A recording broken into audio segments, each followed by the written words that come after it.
line, screaming like a siren at night. Red and blue shouting, nobody's right. Smoke in the streets, truth under attack. Everybody's loud, nobody's got facts. Feeds keep scrolling, nerves stay tight. Matchsticks flicked in the dead of night. They sell fear, cheap package the lies, while the clock keeps ticking, empires on fire. Can't sit quiet while the world's on edge. Lines in the sand, standing on the ledge. No script, no leash, no polish, quiet. Just a voice in the dark and a spark to the wire.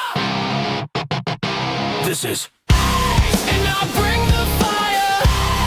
Gonna light it higher. No filter, no fear, I say it raw. Strike the match, let it burn through the fog. This is and I'll bring the fire. And I'll bring the fire. Everybody's selling truth like a brand, buying opinions they don't understand. Talking in circles, screaming online. Keyboard courage, borrowed spines. Yeah, power plays dressed up as peace. Same old wolves with different teeth. But silence is loud when the house is burning. And the fuse is short, yeah, it's still learning. I don't dance for the left or the right. I stand in the heat, I stand in the fight. No strings, no chains, no manufactured choir. Just gasoline thoughts and an open lighter. This is and I'll bring the fire. Gonna light it higher. No filter, no fear, I say it raw. Strike the match, let it burn through the fog. This is and I'll bring the fire. And I'll bring the fire.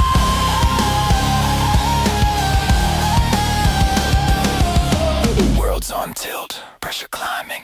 Truth don't whisper, it's perfect timing. You can't cancel the smoke, you can't stop flame. Say my name when it hits, say my name.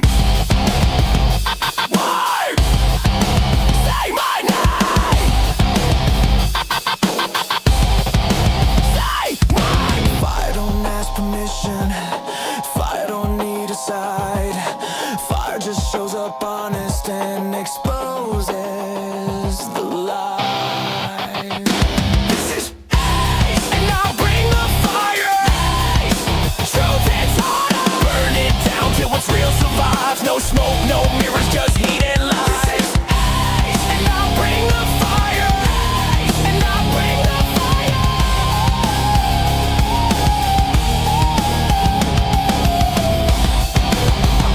American fire. Strike it. Let it speak.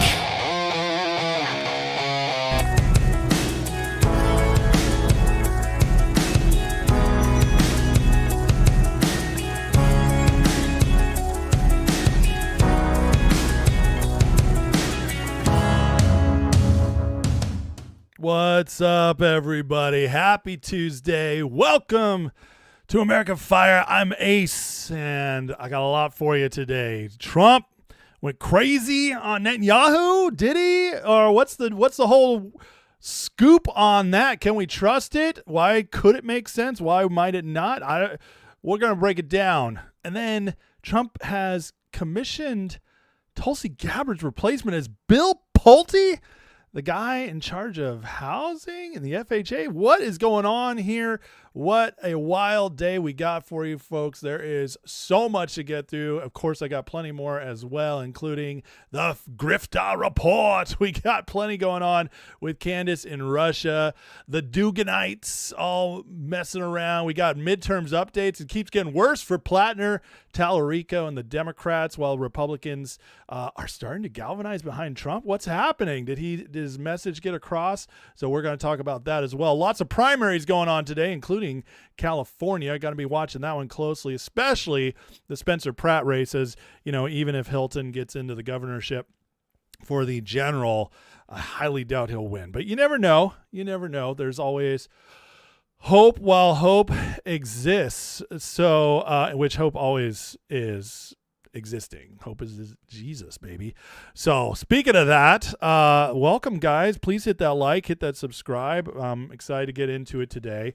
I got a couple things to say though. First, I got a monologue a little bit. So if you guys would bear with me. So yesterday I ran a segment on the historical evidence, the overwhelming evidence that the world is actually getting better, not worse. And I got to tell you, it's really angered a lot of people. And, oh man, I got to say that my channel, the reason I do this channel is not only to promote hope and expectancy and to break narratives, but also to force people to think a little bit, to be challenging, because I like to be challenged. I like to grow. But there is a lot of people that don't like that. They really, really don't like that. And they want to hold on to their sacred cows, and you just can't mess with them. And I got to say, I'm a little disappointed, because as a Christian, I find the meanest people, when you break this stuff down, tend to be Christians. And I'm not talking about the regular trolls and bots that come in. I don't count those. I count real people coming in with stuff. And so I've just gotten a lot of comments that are just very mean, just angry. And, that doesn't bother me, guys. But what is surprising to me is how quick to be offended so many people were. It's kind of shocking, to be honest. Now, I'm going to be honest with all of you. I have members and people who've been in this community now for 3 years or so, and some have been a year, some have been 2 years, and those people, I've born relationship with them. I actually care what they think, because they've been here. And so if in the Discord, when people want to have conversations and speak to me and stuff, that's how you can get to me. That's how you can really, get some understanding with me. But if you go blasting me online, and I don't know you, I don't care what you think. Just be honest with you. You don't have a relationship with me, and you're just out there spouting crap because you're angry. But I grew up, and I believe it's actually good to be offended, because it says something about me. Because we're not supposed to be easily offended. We're supposed to ride with it. If you have the stronger argument, people are always going to be angry about it. People don't like to be shaken out of their bubble. Well, I'm here to report, guys, I'm not changing what I do, whether you like it or not. Now, I will say, if you watch this show, you're going to be challenged, because I don't care about what people believe for years and years and years, and maybe your entire life. I don't care. What I do care about is sharing what I've learned in my journey and what I believe is closer to truth. And I'm always going to keep growing, and that's my promise and dedication to the show. In fact, I have grown a lot over the last even 3 years, and some of it's through the relationships I have in this community, which is the best community on the internet. And everybody who's a part of the Discord and stuff, I believe, agrees with that. It's amazing. We do a great job. We enjoy each other. We challenge each other. We grow. There's plenty of people in this community who disagree with me, but we mutually respect each other. But again, that's I don't reserve that for people I don't have a relationship with. So I don't respect your opinion until you actually build a relationship first. So there's that. I just want to let you guys know that your complaints fall on deaf ears. But the other thing I found very interesting is people are very angry about the fact that I believe things are going to get better. And I just find that extremely interesting. Why? Why this desire to hold on to this belief that things have to get worse? What, other than the fact that you believe that's what will usher in the return of Jesus, or if you're Islamic, usher in the return of whatever you believe, or many other beliefs, but I just don't understand why that offends people so much. And I'm going to tell you, I'm not changing. I've come out of that dark place, and I believe much more exciting things. I believe that the world's going to get better until Jesus comes back.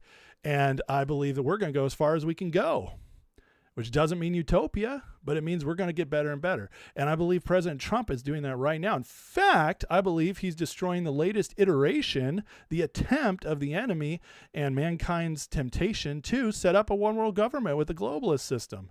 And Trump is destroying it right before our eyes. Yes, I believe that craziness. I'm actually going to talk about that at the end of the show. I'm going to offend more people. Sorry, that's just how it's going to be. So here's the thing. Are you mentally strong enough to withstand being offended and then dive deep and challenge yourself, and maybe you'll come out and still disagree with me, and then we can be respectful to each other? Or are you going to cry like a baby, spout names, tell me I'm arrogant, tell me I don't know what I'm talking about, and then just go cry and run off somewhere else because you don't like to be challenged. Maybe that's who you are, and maybe that's the bubble you like living in, and that's fine. That's fine. But I got to where I'm at because I've been challenged my whole life, and I accept those challenges. And that's what I love about the show. So you get to ask yourself that question. Are you willing to be challenged? If not, no big deal. There's plenty of other places you can go, and you can get spoon-fed exactly what you want to hear. That's your right, and go use that right. I'm not going to be upset about it. I'm not. If I lose viewers, I'll lose viewers. But I'll tell you what, I've been controversial the whole time I've been on. And people respect that. And that's why my show keeps growing. All right. And it's just a fact. I'm never going to shy away from that. I'm always going to keep growing. I'm always going to be willing to be controversial. And it is what it is.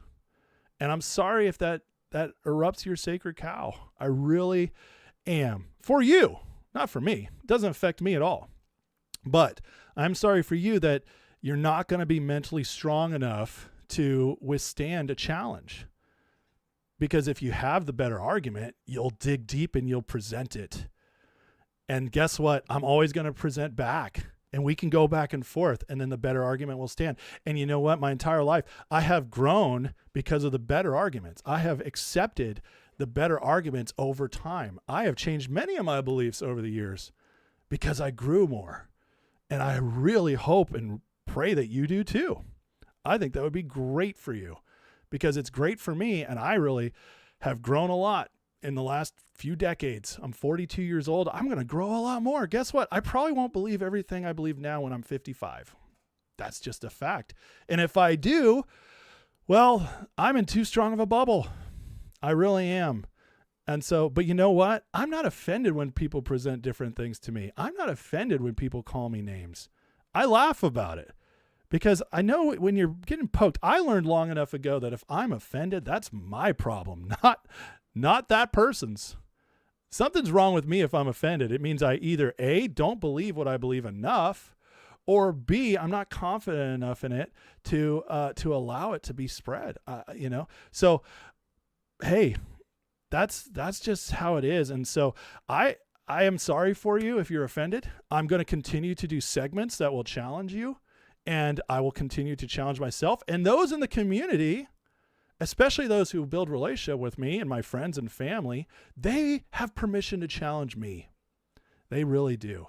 But random Joe off the street who watches my show once upon a time, gets mad at me. That's fine. And I'm already seeing people like, oh, you get offended on the show. No, I don't get offended.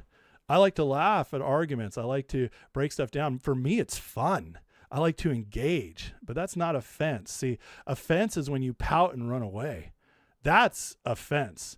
And, I don't even know why I Love Music even watches this show here on Rumble, because all he ever does is comes in here and trolls. And he would be blocked if Rumble allowed a block, because he adds nothing. All he ever does is come and attacks me. But you know what? He's on Rumble, so barely anybody is chatting over there.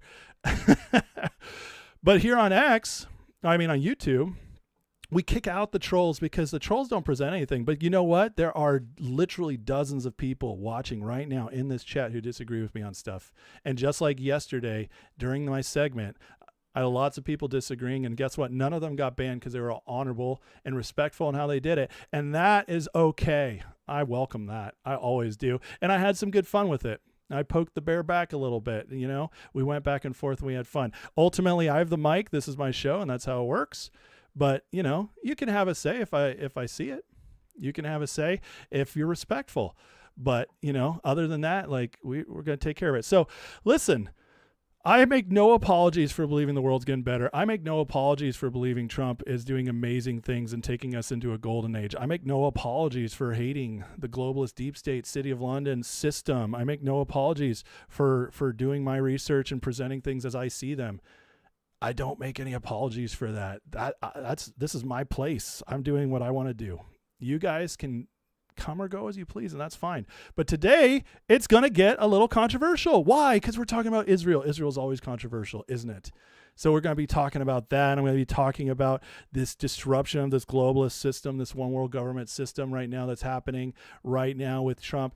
And yeah, people might get offended because I'm going to challenge some belief systems. But, you guys get to decide today whether you stick it out or not. And that's totally up to you. And God bless you if you go off somewhere else. No hard feelings. But why stick around if I just upset you all the time? I don't understand that. Unless you just are miserable and that's all you want to present to the world is just being miserable. So anyways, that's my little rant to open today. I was kind of shocked by how many people came at me upset.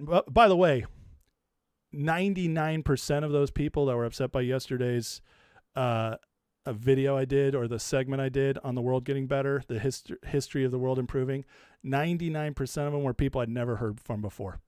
And that just shows you that people want to jump in and make their voice known without relationship, and good riddance to them. That's not what we're doing here. But those of you who have relationship with me, who build that relationship, I listen and I'll challenge, and it doesn't mean you'll change my mind, but I'll still respect you as long as you're respectful to me. All right. With that said, let's start getting into it. First, a couple super chats we got here. Let's see. Number one was Mr. Wizard with the $2 donation, says your video is great timing. I was telling people that. I appreciate that, Mr. Wizard. Thank you very much. And you know what? Believe it or not, folks, the reason I did that segment yesterday is because in my prayer time, I felt led like I was supposed to. Oh, believe it or not, I felt led like I was supposed to. So the people are like, I'm led by the Holy Spirit, so I know more than you. I'm like, well, I felt led by the Holy Spirit to do that segment. Oh, what do you do with that? Oh, no. I don't know. Maybe God's okay with us challenging each other. Motley Crue with the $5 super chat says, how dare you spread positivity and light, cultist? I love your positivity. Don't stop. Don't have to worry about that. I will continue to be positive. I will continue to have a great outlook on where we're headed. And yes, I will continue to call out those I feel are being foolish. Foundation Preacher says, the $5 super chat says, love is not provoked. Christians take note. Good stuff yesterday. I appreciate that, Foundation. Thank you so much for that.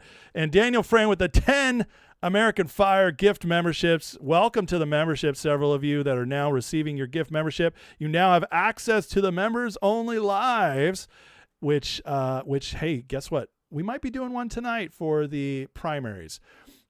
I haven't decided yet if I want to do a members live or a public live for it, but also the fact that California doesn't close till 11 o'clock Eastern. We'll see. We'll see if I even get around to it. But I am leaning towards doing a live tonight for the primaries. All right, folks. Let me get through. Say hey to the Chizat. I'm sure I got a few comments to go through before starting today because of my opening rant. And then we got to get into Trump versus Bibi. Dun, dun, dun. Rum Dog numero uno today. What's up, my brother? Carnivore King, Rick Galante, Pat M, MF Easy, Job for 9. What's up, my friend? We got HTF4 already just bashing me because I dared to be controversial in my thumbnail today. That's how it goes, folks. Dave Ricard, Living Positive. What's up? I like Living Positive. That's beautiful. Daisy Trumpet, we got in the house. We have Tracy Angel, and you guys were chatting a lot today, so I'm not seeing as many names right in a row. Dan the Man Green is welcome as well. Chiarmara, Dadbod Todd, Scott Volkovich, Big Event Lounge, Carol Michelle, Mark Maddox, what's up, man? Obviously, Foundation Preacher already called you out. We have John and Brenda Maricos. What's up, Bobby Girl? How you doing? Hey. K Shuey, AJ Trader for Life. What's up, man? It's been a bit. It's good to see you in there. Funny Guy, K Shuey, Alice Fordham, Toe Cramp, one of the many. Susan's Road Less Traveled, Lunchtime with Ace. I love it. Linda Goya, what you having today? Is it some good? I hope so. All right. And so many others. Thank you guys for watching today. Let me look through a little bit of the comments real quick in reference to what I just said. By the way, I do my best to find your guys' best comments. I really do. Please tag me so I have the best chance to see them. And again, even if I sometimes miss that, but a super chat, by supporting the channel, I guarantee that will get read. So, let's see here. I killed your sacred cow, said Brenda. I love it. Jen says, love the channel and the Bible teaching. Exactly what I need in my life. Thank you for that. I appreciate it. You were right, Sisto Cramp. Teresa says, it certainly seems like folks don't like good news, positive, think they'd rather partake of the slop. It's true. People so many people have been trained that bad news is somehow good news. And I think it's crazy. I really do. Cat Crazy, thank you so much for your kind words. And Brian says, there's no growth in comfort, no comfort in growth. That's right. Amen. Let's see here. First time catching me live. Lenore, thank you very much. Let's see here. Anything else before we go on? There's definitely a lot of people here. Snow Baby says, unhappy, angry people flock to negative groupthink. It makes them feel better about themselves. That is absolutely true. They don't want to hear how good things could be. Mary Nolan says, don't beat your, I'm not beating myself up. I just wanted to address it because I got a huge outcry yesterday. Some people do want to stay angry. I agree with you, Zaza. And let's see. Kak says, isn't that wild? Why people always go negatives because they've had so many disappointments in their life? That is a part of it. And the other reason is they've been taught that it's actually a sign of good things, which, I just don't understand that at all. But I will say I used to feel that same way myself. But now my eyes, I feel, have been opened and it very much changed. Let's see here. Micah says, you're 100% correct. I thought about that a long time. Even Christ doesn't know the day which Father decides to send his son again, meaning it's up to us if we turn back. There's a lot of truth to that. Thank you, Johnson. I appreciate that. Rumdog says, human nature to want to improve. People who don't want to improve never do. They'll live their life only miserable. They're doom spiralers. That's 100%. Absolutely. It always, whether I'm right or not, I know my heart in this, and I just want to present a better picture to the world, to people. Castellum says, don't let the trolls bother you. Oh, they don't, but I still got to speak about it, because some people think they just ignore this stuff. I think you address it. And this is why. We were told our whole lives, don't speak about, religion and politics at the table. And I think that's one of the reasons we're in the place we are. And so I think it's always something we need to address and speak about and go back and forth on. I really do.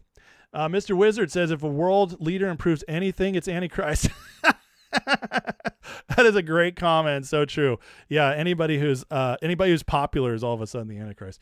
Yeah. That's always a fun one. In my lifetime, there's been like 20 people called the Antichrist. It's always a fun thing to deal with. Miss Sponsky, Sponsler, hey, with the $10 super chat, no question or comment though. Thank you for that. And now I recognize you, Sponsler. Very, very appreciative of you and all the support over the years. Let's see here. Yeah. The podcast stands are big mad today after what Trump did. So I think we should need to get into it. All right. I really do. I think we should get started here, but thank you guys for all the kind words. Amazing community. I love this community. The best ever. Please fill up the chat. You guys talk, have a good time. And again, please tag me or super chat me if you're trying to get my attention for questions or comments. I will take breaks in between segments to address it. All right. So are you guys ready? We got to start here. Like I said, it's going to be a little controversial today. I hope you can handle it. Please don't get offended. So last night, everywhere we got this massive, earth-shattering report. Trump called out Bibi Netanyahu and blasted him over the phone. This was reported by Axios, but they're not the only ones who reported it, which is why, we need to talk about the fact that this actually might have happened the way it's been reported. And then the question is, who leaked it and why? Lots to wonder. But first of all, let's see exactly what happened. of Hezbollah, and they agreed to stop shooting at Israel and its soldiers. Likewise, Israel agreed to stop shooting at them. Let's see how long that lasts. Hopefully, it will be for eternity.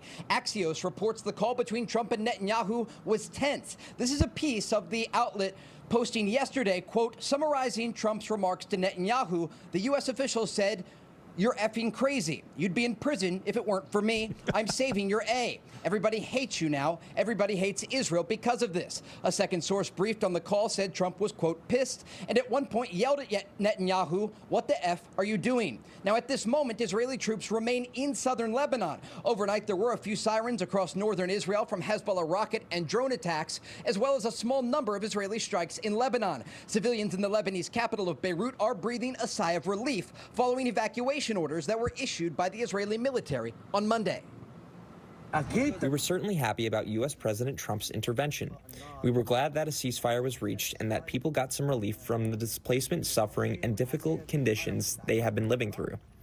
It's truly heartbreaking. We are a people. We are human beings. We are not enemies of anyone, and we... All right. I mean, Israel's attacking Hezbollah, so let's not go into that whole thing. But that's just a fact, okay, folks, whether you like it or not. But here's the deal. Why? Why would this come out? This is a leak. Let's just be honest about it. Trump's phone calls, these are supposed to be private, him and a prime minister. Is it true? Well, I got to tell you guys, this is going to disappoint some of you. I'm leaning towards yes. And now it's not only Axios reporting this.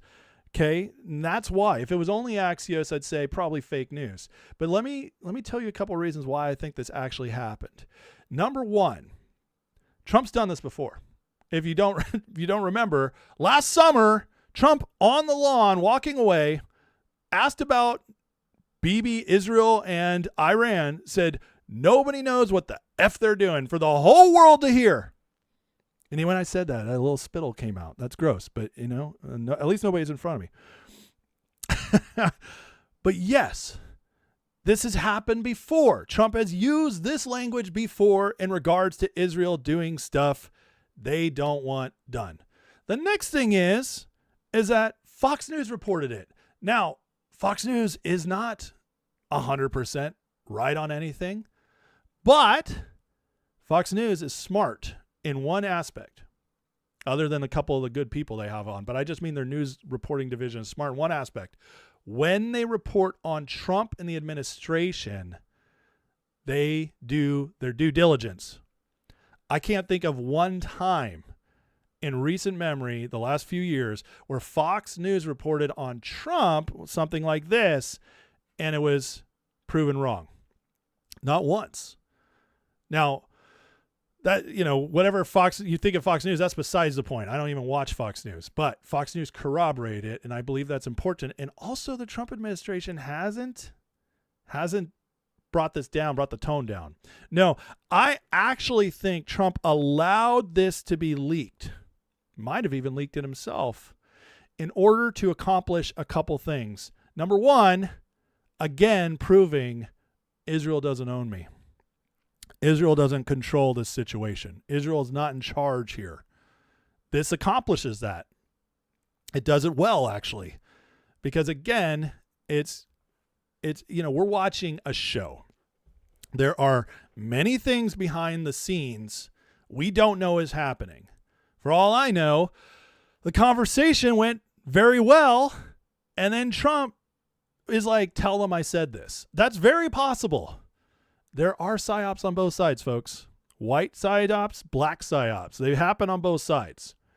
Regardless of whether or not this happened, I really believe Trump wanted this out there because it accomplishes a lot. And let's go to Jesse Waters reporting on it as well, because he has just a little bit of a different spin on it. And so I wanted to share what Jesse had to say in his little segment. 47 believes we've already beaten them militarily, and now he wants to beat them at the negotiating table. He tells ABC that a peace agreement with Iran would be even better than a military victory because he thinks the Iranians are better negotiators than they are fighters. There's just one problem. Officials say the Iranians are literally in caves and they're not using email. So how do you hash out a deal with a band of pirates living underground? It's tricky. Trump's armed himself with a Sharpie, and he's making his own edits. No loopholes. They originally said, we will not develop a nuclear weapon. I said, well, what happens if you buy a nuclear weapon? So now it says we will not develop or in any way purchase a military weapon. That's a big difference. That was an interesting, real quick, a little sidestep. But do you notice how Trump, how cagey he is, how slick, smart he is, street smart? He talking about the language. They said they won't develop a nuclear weapon. He's like, well, what if you buy one? You know, language matters. See, this is why Trump is so smart in this whole situation. But regardless, let's keep watching. The president says he hasn't agreed to the deal yet because he still has to get a few more points in. We'll see how long that takes. The president even called Netanyahu today, asking him to stand down in Lebanon. Trump kind of lit him up. According to Axios, he told him, quote, what the F are you doing? You're effing crazy. You'd be in prison if it weren't for me. I'm saving your ass. Everybody hates you now. Everybody hates Israel because of this. 47's trying to nail down this peace deal, and Netanyahu's trying to lock in as many gains as he can before the deal's done. But you know what's even worse? The Democrats. 47 saying this, quote, it's much tougher for me to properly do my job and negotiate when political hacks keep negatively chirping at levels never seen before over and over again that I should move faster, move slower, or go to war, or not go to war, or just whatever. Just sit back and relax. It'll all work out well in the end. It always does. POTUS says don't be a panicking. I love Trump's thinking, right? If it's not the end, it's not, if it's not good, it's not the end. That's Trump's thinking, and I always love that. So Trump himself came out and spoke about it and said, I had a conversation with Bibi today asking him not to go into a major raid of Beirut, Lebanon. He turned his troops around. Thank you, Bibi. I also had a conversation with reps of the leaders of Hezbollah, and they agreed to stop shooting at Israel and its soldiers. Likewise, Israel agreed to stop shooting at them. Let's see how long that lasts. Hopefully it'll be for an eternity. So here's Trump admitting the conversation happened. He's not saying it was bad or good, but he is saying that Bibi listened, which is important. Now we're getting multiple aspects of the messaging here. A, Trump showing I'm fully in charge. Okay, this, I'm not going to be messed around with. If Israel's doing something stupid, I'll call them out on it. That is important messaging. Whether or not the call happened as reported or not, that's important messaging. And it's blast down all the podcast to stand crew, knocks them all back, and it also gives us all confidence that Trump is continuing to do what's best in our best interest. And then what does he do? When people listen to Trump, when people listen to him, he celebrates them, even if the initial conversation was tough. We've heard this several times in conversations he's had with Pam Bondi last year, for instance, and then he just showered her with praise. Ways he goes after the Democrats behind closed doors, or even Republicans trying to pass stuff. He will lambaste them. He will tell them they're acting stupid. He will cuss them out. And then when they turn around, they're all best friends again. This is part of how Trump negotiates, and quite frankly, it's pretty darn effective. Now, this is a great post on this, and I wanted to share it here.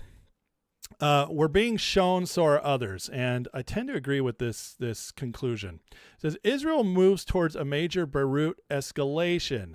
Trump publicly unloads on Netanyahu. Troop movement reverses almost immediately. Hezbollah stands down. Iran negotiations accelerate within the same sequence. We're going to talk about that in a minute. How yesterday, Iran said they're done, and then by the end of the day, things had accelerated. Now, what did I tell you guys yesterday? I said one or two things is true here. Either we're about to use this as an excuse to go bombing them again, which clearly Trump doesn't want to do unless he absolutely has to, or it was a sign that they're feeling the pressure. And as all this escalation happens, it's actually going to lead us into the deal finally, which we'll talk about here in a minute. But regardless, Iran negotiations did accelerate again. Now, this was a live demonstration of command authority across the entire regional power grid. Now, this is an interesting take, and I really like it. It says the message extended far beyond Israel and Hezbollah. Beijing watches the Middle East because China's survival depends on uninterrupted energy flow through maritime choke points. City of London watches every escalation because global commodity finance, shipping insurance, sovereign debt exposure, and energy pricing move through the corridor. When Trump halted the escalation cycle in hours, the signal transmitted directly into the financial and geopolitical nervous system of the planet. One intervention stabilized shipping risk, contained oil volatility, suppressed proxy escalation, redirected Israeli military posture, and reopened negotiation channels simultaneously. Trump is just the master at this. So regardless of whether you think the call happened the way it was said or not, the call accomplished redirecting the entire way things were headed yesterday. Because Israel was ramping up against Hezbollah, planning to go to Beirut. Trump's like, what are you doing? This is not the time for this. Regardless of whether he bombed them with F-bombs or not, it doesn't matter. We know for a fact, because Trump even confirmed it, he called Bibi and said, stop it. And Bibi capitulated, just like Bibi did at the end of the 12-day war, just like Bibi did with the Gaza attack. Who's in control here? It's certainly not Israel. And this is where I keep going back to the fact that whether you like Israel or not, that isn't the point. Israel is not amazing and everything's great about Israel, and Israel's not evil controlling the world. Both those binary choices are stupid in this instance. Israel's in the middle. Israel is somebody looking out for their own interests, which often align with ours and sometimes don't. Sometimes they're being pushed into certain situations by City of London, MI6, whatever, through Mossad, and sometimes they're doing the right thing. This is just facts, and you can, it's easy to look at through the history. In this instance, what Israel was doing was not helpful to what Trump's trying to accomplish here. And what Trump's trying to accomplish is much bigger. Israel was attacking Hezbollah and really pissing off Lebanon, and Iran was using it. And that was just not going to be working for us. We can all debate why. The why doesn't matter. All that matters is that Trump was like, no, not right now. And guess what? In doing so, not only did he get Israel to stop, he got Hezbollah to stop. Who's in control here, folks? Who is showing us who's got a grip on everything? You know, one of my theories, and obviously I can't prove this, but one of the beliefs I have is that this entire thing with Iran, Trump has had far more leverage behind the scenes than is being let on. They have far more control of the situation than we are led to believe. This is why all the psyops around Iran are about Trump being stupid, Trump being stuck, Trump having made a major mistake, Trump having lost control of it. We're falling apart.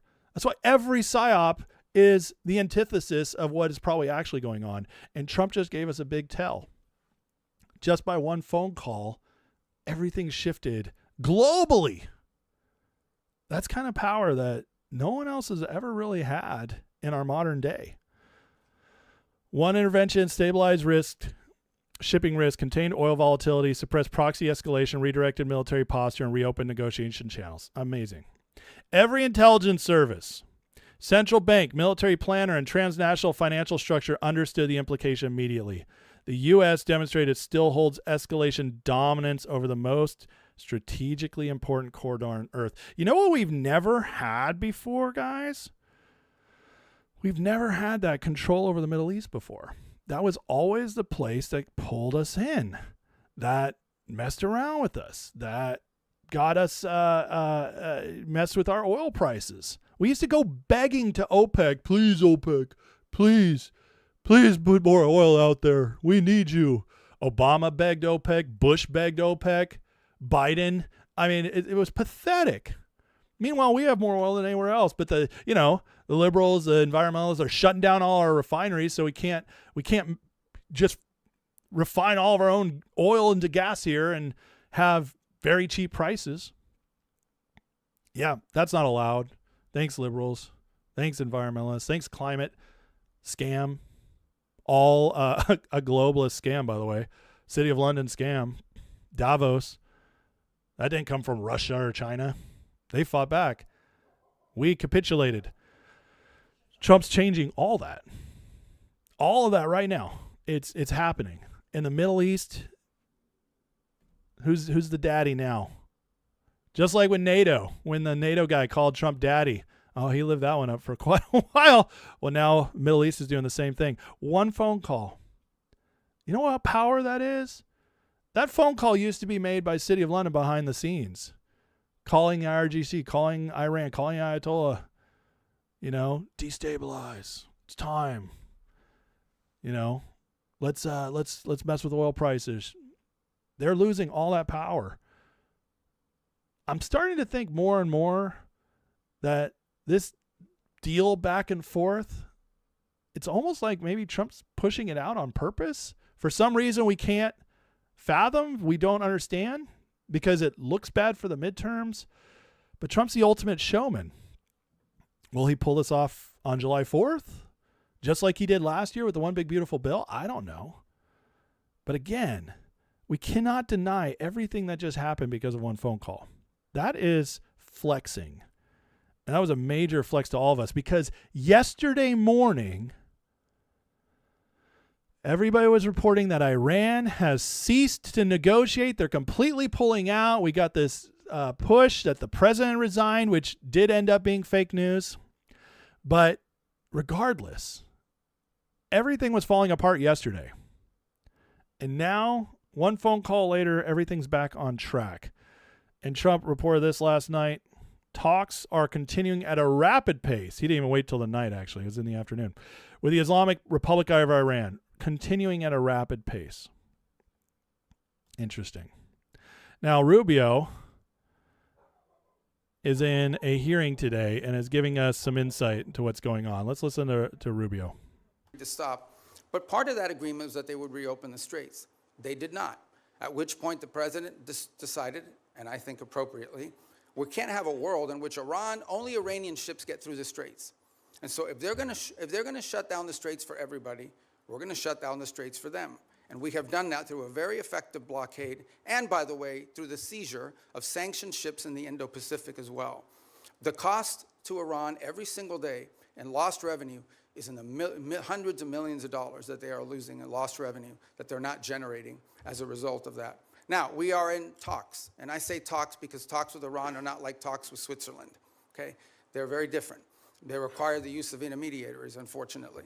But there is the prospect before us, which could happen today, it could happen tomorrow, it could happen next week, that for the first time, certainly in my memory, they have agreed to negotiate aspects of their nuclear program that just a month ago, or just a year ago, they were refusing to even mention, much less enter into discussions about. That is not a guarantee that ultimately it will lead to a deal that's acceptable to the Senate or acceptable to the American people. But we'll be able to engage them in a process to truly test the proposition of how far they're willing to go.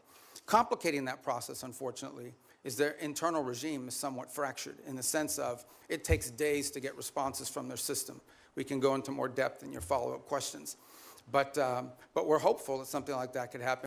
Very interesting. If you're listening closely to what Rubio's saying, he lays out the red lines, and then he says something very interesting, that a deal could happen today, tomorrow, or next week. He didn't say it's going to take more weeks to pull this off. He didn't say months. He's setting expectations. Why is the Trump administration continually doing this? You know, the main argument, the media argument is that Trump is just constantly trying to manipulate markets. And fine, maybe that is the case. Or they're really close. Or it's already hashed out and they're just waiting to announce it. They're waiting for the perfect time. I don't know, but in the past, every single time Trump has given us timing on something, it usually lines up. Remember the one big beautiful bill? This is a massive one. That was one of the hardest pieces of legislation to ever get through the Senate and House. It was massive. One of the biggest pieces of legislation to ever be pushed through. One of the most financially impacting for our economy pieces of legislation ever passed through. Trump funded his entire 4-year agenda in one big, beautiful bill and told us get it done by July 4th. He willed it into existence. It was one of the most incredible things I've ever seen a president do. He doesn't get enough credit for it. And he's doing the exact same thing here. Now, Iran's different than dealing with our Senate. Okay, I grant that. But this is Rubio. Rubio's a no-nonsense guy, even though he looks kind of silly where I paused him. And then he said something else very interesting. He reminded us that the Iranians are fractured. It's very hard to make these negotiations because they're all scattered about. As Jesse Waters reported, they're in caves. They're in caves on radio. It's very difficult to make any of this work. But that also is not a sign of strength, is it? I would argue not. And then here, Rubio gives us a little more insight into where we're at as far as our standing. Now, this is a flex. Listen to this. I just want to remind everybody, our foreign policy is one that's solely focused on the national interest of the United States of America, on the defense of our country, both its military defense and our security, but also our economic security and the vibrancy of our economy, our sovereignty, and our future. We believe that America should lead the world, and I believe that we are, and we'll have a very good story to tell about that. American leadership, however, should always be on behalf of the American interests. I say this because I think over a period of time in our foreign policy, we lost focus on that. The reality of it is that our foreign policy, first and foremost, must always be what is in the national interest of the United States of America. And determining the national interest oftentimes requires us to make pragmatic decisions. Sometimes in foreign policy, the choices are not between a good choice and a bad choice.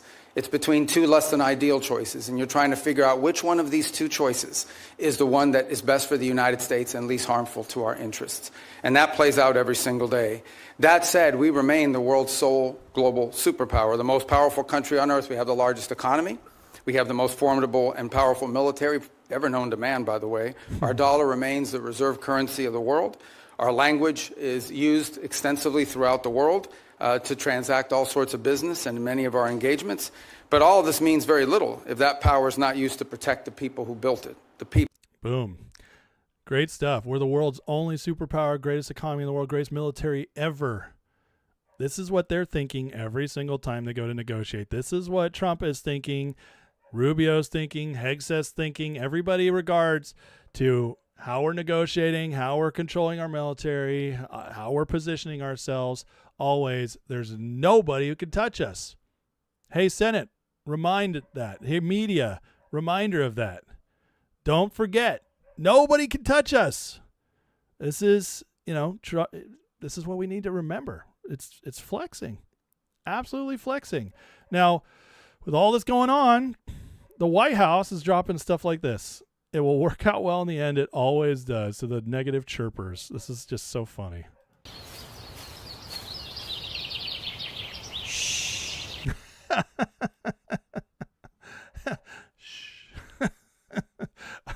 The social media team is fantastic. But it'll all work out in the end. It always does. What is that? That's like a calming influence, right? Because with all the psyops going on, with all the nonsense going on reported in the media, they're still messaging to us. It's fine. We got this under control. You guys don't need to worry. Because we're the ones who care about this. Those who trust President Trump, who voted for him, who support this White House. But they know we're constantly getting psyoped. The media is lying to us nonstop. Podcastistan's lying to us. They all want us to think it's all falling apart all the time. Negativity, guys, is a weapon, okay? And the Trump administration is telling us chill out. And then on top of that, here's Department of War. Trust the plan. Locked in. That sounds like something we've heard before. Why does the Trump administration, through all their various departments, keep repeating the Q drops? I don't know. I mentioned the Q stuff the other day again, and that talk about getting attacked. So many people be like, "Oh, you idiot! Q was a Russian operation. Q was blah blah blah. It's Mossad," and I'm just like, well, okay.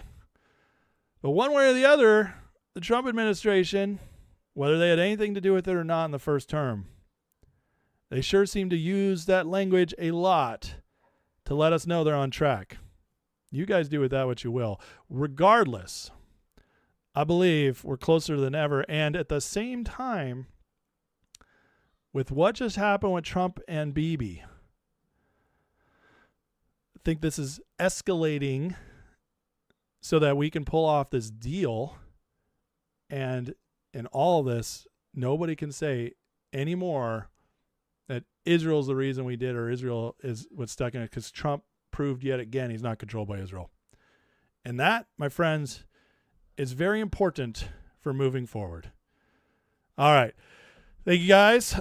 Please hit that like and subscribe. We're going to get into the next segment here in a minute. We got to talk about the new Pulte transition into Tulsi Gabbard's spot, which is fascinating. But before we do that, let me catch up with the chat. Let me check for anybody who's tagged me, try to get my attention here. By the way, thank you guys for just being an amazing community. I love watching you guys talk as I'm doing this. It's fun to see everybody getting along and the conversations you guys have. Let's see. Peter says 100% negativity is a weapon. I like that reminder. Absolutely. It always is. Dan the Man says your sister disowned you because you talked about Q. Well, there you go. You know what's usually a tell for me that something is at least close to the truth, whether it's completely true or not, there's some truth to it. It's that people get really, really mad about it and want to shut it down.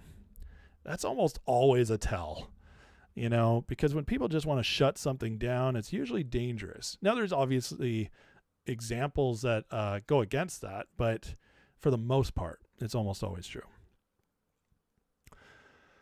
Okay, let me go through the chat here, catch up with you guys before we go to the next thing.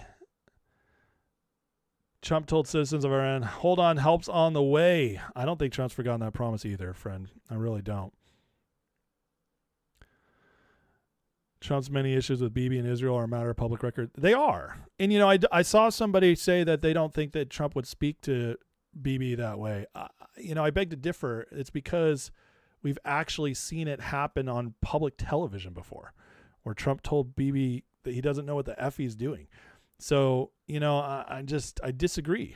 I think Trump's willing to talk to anybody that way when he feels like they're making stupid decisions.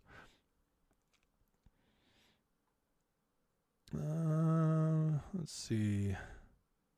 Globalists are screaming and crying about Ukraine again. Mark Kelly's over there. Is Mark Kelly over there again? Jeez. So stupid. Scott Bessick, you can't fix stupid. I love that.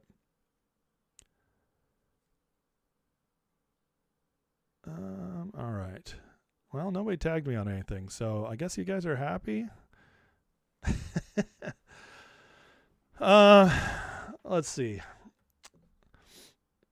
Why can't the complete historical truth of the bankers' Europe scheming be told out loud by Trump? Oh, that's a great question. I get that a lot. Okay, so there are many people, you know, who are reporting on the City of London connections. They're the globalist cabal, stuff like that. And a lot of those people are like myself. Promethean Actions is probably the most detailed on it and the most focused on it. There's people like Tom Luongo, people like Brian Cates, lots of good reporting on it. And in my opinion, I think it's overwhelming evidence. I really do. I haven't seen a better argument. Let me put it that way. Now, if this is true, why would Trump not just come right out about it?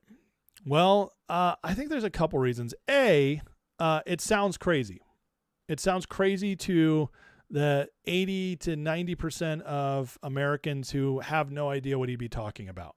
If Trump just came out and did a press conference and he was like, I want everybody to know we have been under attack by a globalist cabal named the City of London, and they control a financial system that we have been engaging in for the last 50 years and installed people as positions of power. If he did that, he would lose about 15% of his base, people who think he's just crazy. And he would also, the other side would jump on it and just use it as more evidence of how nuts Trump is. And their side would never wake up at all based on that, because they already are conditioned to believe that everything Trump says is a lie. The fact is this is something that you can't just explain to people who aren't already kind of waking up to what's happening. You have to just reveal it through showing them. And here's the deal. Even once Trump pulls everything off, there's going to be a lot of people who will never know exactly what he did. And they're never not going to, they're never going to care. They're just going to recognize that things got better. They can afford more with their money. They can maybe make more, get a better job, get a house, go on vacation that they couldn't go on, have less debt. Life will get better, and they'll be like, thank you. And they won't be interested at all why it happened. So it's the put up or shut up thing. It's like, you can blame all this on somebody, but we don't care unless something's done. And so there's really nothing to gain from it except for those of us who'd love to see it. We'd be like, cool, he said it. Yes. And honestly, I believe in many ways he has said it. He's talked about a deep state before. He's talked about defeating globalism.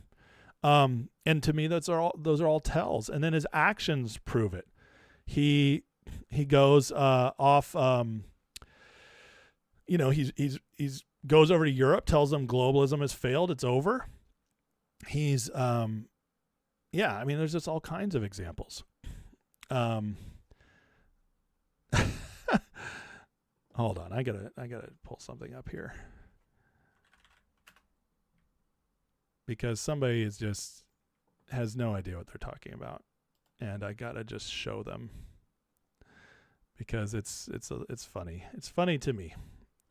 Funny to me how people just don't pay attention and they just want to live in their bubble.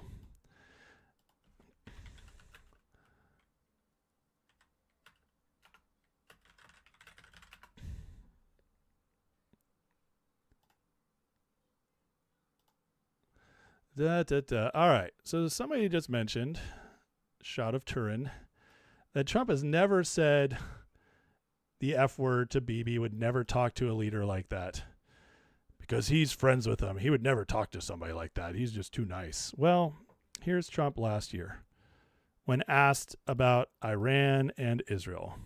Iran violated the peace agreement and the ceasefire agreement. Do you believe that Iran is still committed to peace? Yeah, I do. They violated it, but Israel violated it too. Oh, wait, what did you just say? Israel violated it too? Okay. Questioning if Israel is committed. Israel, as soon as we made the deal, they came out and they dropped a load of bombs, the likes of which I've never seen before. The biggest load that we've seen. I'm not happy with Israel. You know, when I say, okay, now you have 12 hours, you don't go out in the first hour and just drop everything you have on them. So I'm not happy with them. I'm not happy with Iran either. When he says I'm not happy with Israel, he obviously means Netanyahu. Sorry. But I'm really unhappy if Israel's going out this morning because of one rocket that didn't land, that was shot, perhaps by mistake, that didn't land. I'm not happy about that. You know what? We basically have two countries that have been fighting so long and so hard that they don't know what the fuck they're doing. Do you understand that? Oh, he would never talk to Netanyahu like that. He'd never say that to Netanyahu. Dude, shut up. You have no idea what you're talking about. My God. I can't abide stupid. And, some people are nice and well-meaning, but they also just cannot understand. Like, they don't put two and two together. Just because you talk like that to somebody doesn't mean you're not friends. But them's receipts, friends. Them's receipts. And he literally just did talk to that person. He said that he just did talk to him that way in public for the world to see. I'm sorry, but that was directed at Netanyahu. You can believe whatever you want. You can live in your little bubble, but you can continue to ignore facts. But that's a fact, friend. I just showed it to you. So do you need to hear it again? You know what? We basically have two countries that have been fighting so long and so hard that they don't know what the fuck they're doing. Do I need to play it again? Or you finally woken up to it? He just talked to him that way. Sorry, that's a fact. So, again, this is what I deal with so many times. And, it's like, it's crazy. Trump, he tells us one thing, he does another, and he does it on purpose. You watch what he does, and of course he's going to say, oh, I don't talk like that, because he's being nice. He's being negotiating. He's being amiable and diplomatic. But the truth is, Trump definitely talks about this. We all know. I mean, it's been reported multiple times. We've seen him in person, how he talks. The guy's got, he's not afraid to use it to get what he wants. So listen, it doesn't bother me. Listen, I've walked up to friends of mine and been like, what the heck are you doing? I don't mind. That's how friends talk. Doesn't mean they're not friendly. Doesn't mean they don't mostly get along, but it does mean that Trump, when it comes down to it, he's going to tell Bibi what's up. And so again, it's exactly why I think that phone call definitely could have happened. So, but again, believe what you want to believe. You could ignore what I literally just showed you. That's, and I'll just keep showing what I show and doing what I do. Is what it is. Trump does swear often. He just doesn't swear often in public. That's the truth. Listen, he's 80 years old. He's basically a new Christian, somebody who just came to faith just in the last, decade or so. And he's got a lot of old habits, that New Yorker habits, guys, that just, go on. Dude, this guy won't stop. He says the media accused him before of using that language to Netanyahu. He said he never did so. He posted on his truth. I just showed you when he did it, dude. I just showed you. He's like, Trump said he never said it. He just did. What are you going to believe? Do you think this is AI? What's your excuse for this? Because he literally just said this to Bibi. This is exactly to Bibi. Come on. Anyways, I don't have any more time for this. I've already made my point and I won. Okay. Let's get into the next segment, guys. I always have a reason I say what I say. Doesn't mean I'm always right, but there's sometimes I know that I'm right, and this is one of them. So Tulsi left, okay? Last week, Tulsi stepped down. Big deal. Everybody's debating what happened. Is she deep state? Did Trump force her out? Was she with Joe Kent leaking? All this stuff. Laura Loomer hates her, so she's got her way of seeing it. Then we have what looks like Trump really loves her. She stepped down because her husband, who's going into surgery today, prayers to Tulsi and her husband for successful surgery and healing afterwards. But today Trump did something very interesting that just blew up everything. Okay. And people are freaking out about this. So Trump names Housing Finance Agency Director Bill Pulte acting director of national intelligence with Tulsi Gabbard gone. Guys, this is a young man. Pulte's like 38. He's younger than I am. He's like 38 years old. He was running the federal housing, in charge of Fannie Mae and Freddie Mac, trillions of dollars of assets, which, by the way, they're trying to make them go public again, which is a whole nother story. And if you want to understand how that all works and the effects of that, I recommend going and watching Tom Luongo break it down, because he does a brilliant job. But this guy just seems like the least likely person you would put in charge of OD&I. It's kind of flabbergasting, and people do not understand it, which means Trump has a good reason for doing it. He's also leaving him in charge of the Housing Finance Agency, which means he's now doing two jobs, like Marco Rubio, Scott Bessent. Notice how Trump just keeps consolidating all these roles? Pretty fascinating. Well, I'll tell you, Steve Bannon's really happy about it. Now, you know, you guys know how I feel about Steve Bannon, but here's the other thing about Steve. When Trump does something like this, that is clear, Steve has to celebrate it. This is how he keeps it going. But listen to what Steve said. I would say that is a middle finger to the Republican members in the Senate. It is a FU to the deep state. And I think it's a wake-up call to the White House staff. One thing you say about Bill Pulte, he's a man of action. President Trump wants. That's all true. He nails it. Now, this is a great breakdown by Brian Cates. He says, here's why Trump does this consolidation tactic. He gives one person's cabinet multiple jobs or positions. A lot of the Hydra's activities around the world, or City of London, Globalists, whatever you want to call it, around the world involve the use of what I refer to as the diplomatic jet set of transnational elites. Council on Foreign Relations types, WEF, UN, useless, diplodocks, etc. You may have noticed Trump using Rubio for multiple jobs while Jared Kushner does the heavy lifting in the background on things like setting up the Board of Peace, Shield of the Americas, and now the new Abraham Accords. Trump's doing the exact same thing now with Pulte, folding the financial side with the intelligence side. They can't stop it. The agenda moves forward. Consolidation of power in a trusted person allows you to freeze out and go around the embedded partisans in the bureaucracy trying to stall and stop your agenda. That's exactly what's going on. But fascinating, they chose Pulte. Again, the least likely guy. But this does force out everybody else. See, it was being reported last week that the next man up was going to be the assistant, who's a longtime deep stater.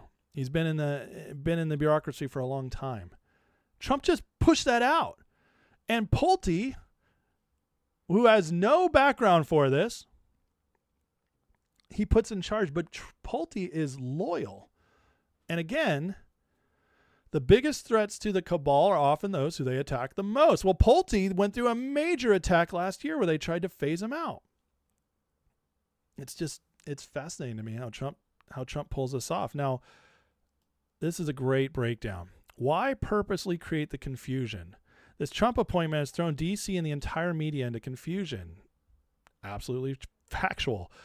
Trump has tapped a close ally to serve as the country's top intelligence official days after Gabbard announced her exit. U.S. President said Pulte, head of the Federal Housing Finance Agency, heir to a home construction company fortune, will serve as acting director of national intelligence. Heir to a home construction company fortune. He's rich and he can't be bought. It's important. Pulte has used his role at the powerful housing agency with overseas regulations of federal housing lenders Fannie Mae and Freddie Mac to publicly level of a string of extraordinary allegations at Trump's political opponents and enemies. He's already been going after them behind the scenes. Pulte, a businessman appointed by Trump, appointed head of the FHFA, has accused targets of Trump, including Federal Reserve Governor Lisa Cook, of committing mortgage fraud. Cook denied it, but he also went after Letitia James. Here's the signal. Public narrative suggests Pulte was tapped as acting head of DNI because of his loyalty to Trump, in spite of his complete lack of experience with the intelligence community. Does anybody think Trump didn't know ahead of time? This is just like Blanche, except for the fact Blanche was already in the DOJ. However, now he has somebody who he didn't have to get confirmed, who can be just a pure loyalist in charge of our national intelligence for a time. You better believe this has a deep state scrambling. This has them freaking out. And that's not even a knock on Tulsi. See, she got confirmed when Trump had the most power, which was right after the election. They had no choice but to confirm her. She barely got through. But now, if Trump chose a loyalist, do you think they get through this Republican Senate after they've been beaten up and battered by Trump? They've already dug their heels in on the SAVE Act. He's primaried out 4 of the worst rhinos. No, they're not going to do that right now. So he has somebody coming in June 1st, which guess what? If you get 6 months, that means you're out December 1st, which guess what? That's after the midterms. So this guy gets to stay all through the midterms when they see the results of that. Very interesting timing. So what's the purpose of creating confusion? Pulte's in charge of Fannie and Freddie. This news tells me Trump's plan to take Fannie and Freddie public is almost complete. We'll see about that. I have my doubts. but I know they want to do that. Do people know that Doge was looking into fraudulent mortgages by many public officials for decades? But we've only heard publicly about a few of them. Pulte, in my opinion, is a hatchet-man, a placeholder. Scaramucci model. Maybe. I think Trump's keeping a tight rein on DNI. Now that I agree with. Because we're going to see if Tulsi does what is being reported, which drop a bunch of stuff on the way out. That's going to be interesting. It's going to be interesting to see how that goes. I hope she does it. I hope she just drops bombs from now until she's gone at the end of this month.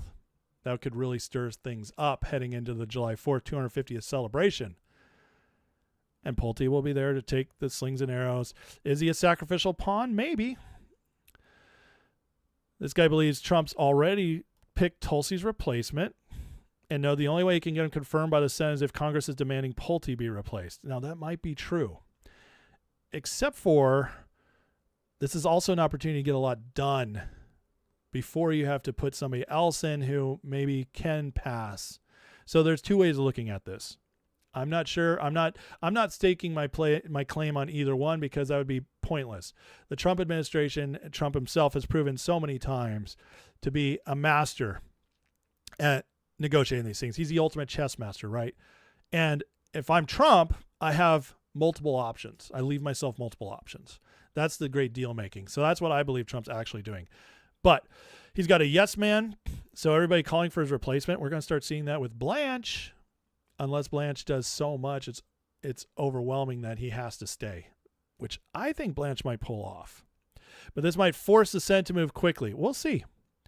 We'll see. But this guy believes Devin Nunes could be next. Now, this could be interesting because Nunes is a loyalist. He ran Trump's company, DJT, as CEO. He was head of Security Council with the House Security Council. No, not Security Council. Intelligence Committee. That's what it was. He was head of House Intelligence Committee during Trump's first term. And then he left because he's in California and they districted him out. But he's always been loyal to Trump nonstop. Nunes would be awesome. He would be awesome. And we'll see. But it's a very interesting play, isn't it?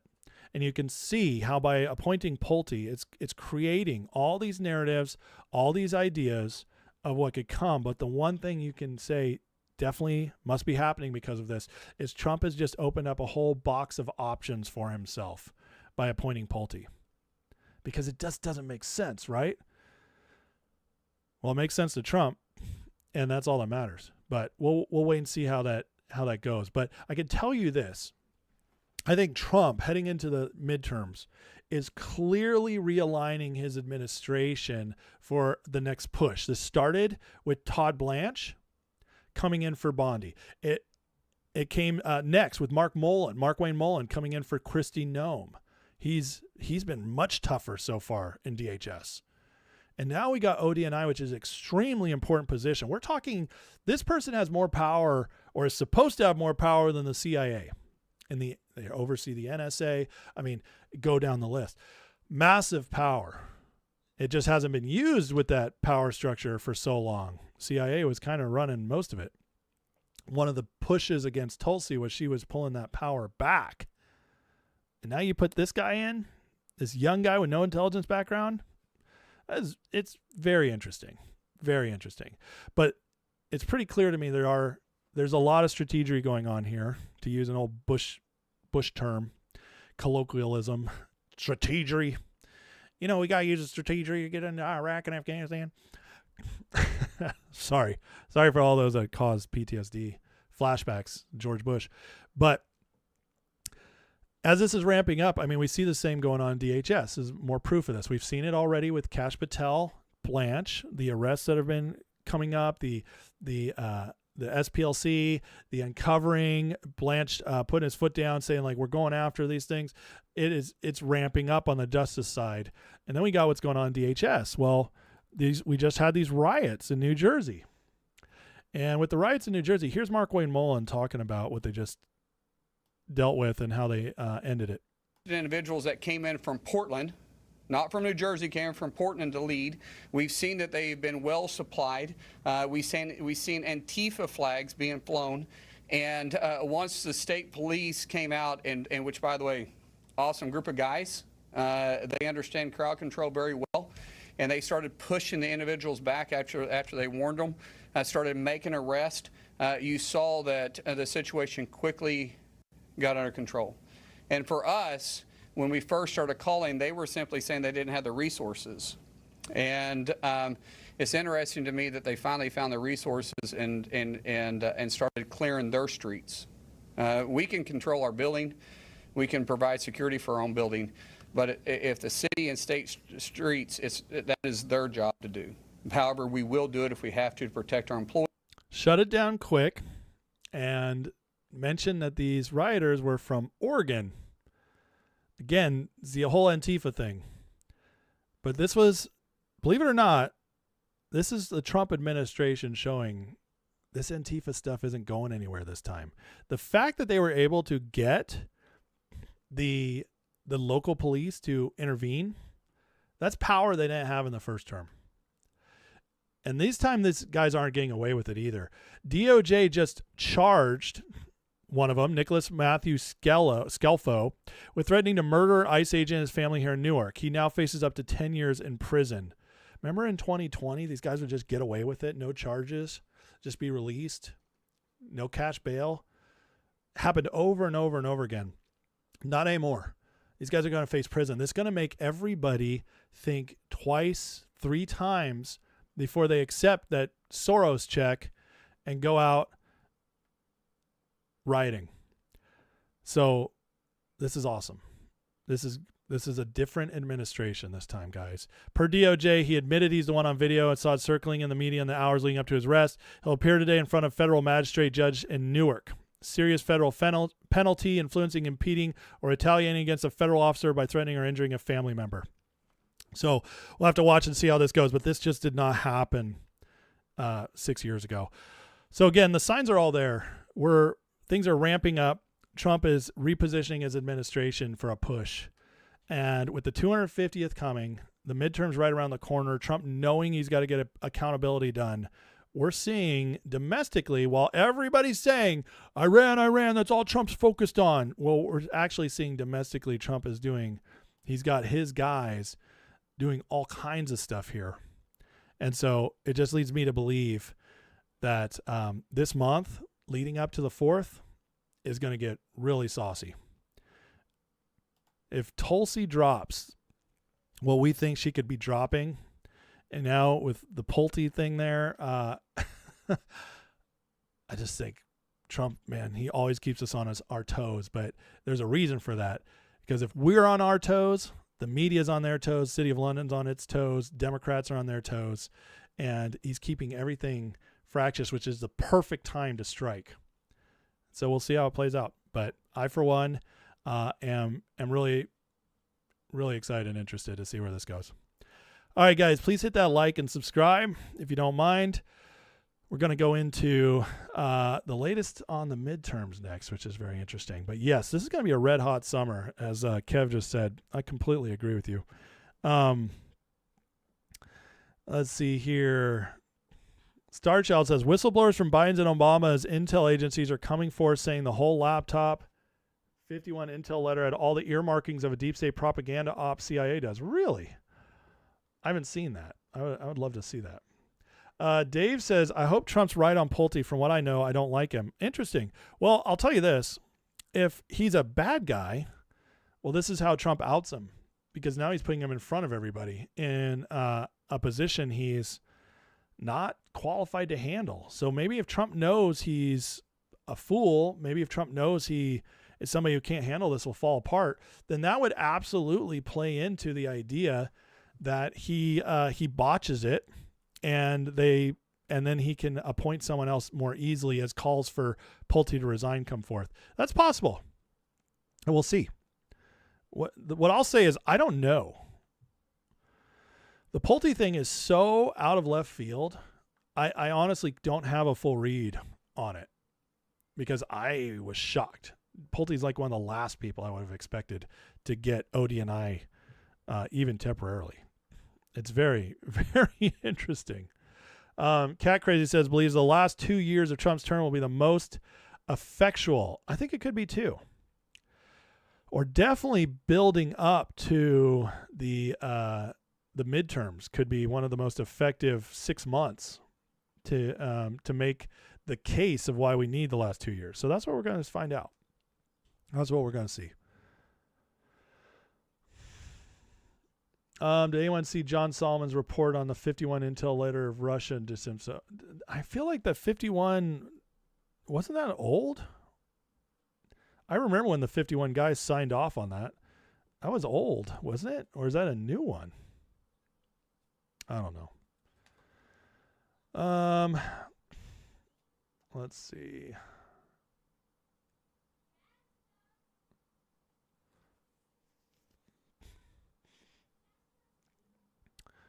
Well, that's an interesting question.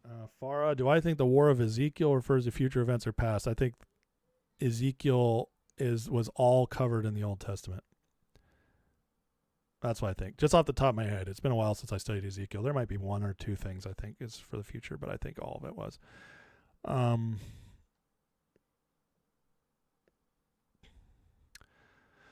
Peter says, Bannon, Jones, Carlson, Kelly, Barnes, Smith, Fuentes know good info on many things, but not all topics. You have to stay on your toes. It might be ops to psyops and lied on purpose. Oh, absolutely. That's how they build trust. They say a lot of truth.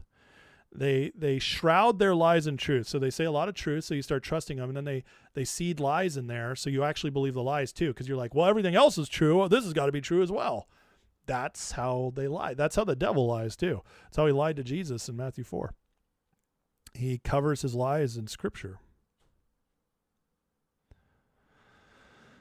Trump's posting about illegal lawfare yesterday. Yes, I think we're going to start seeing stuff on that as well. I think that's going to be opened up. Again, Tulsi's leaving, so she can let a bunch of stuff out.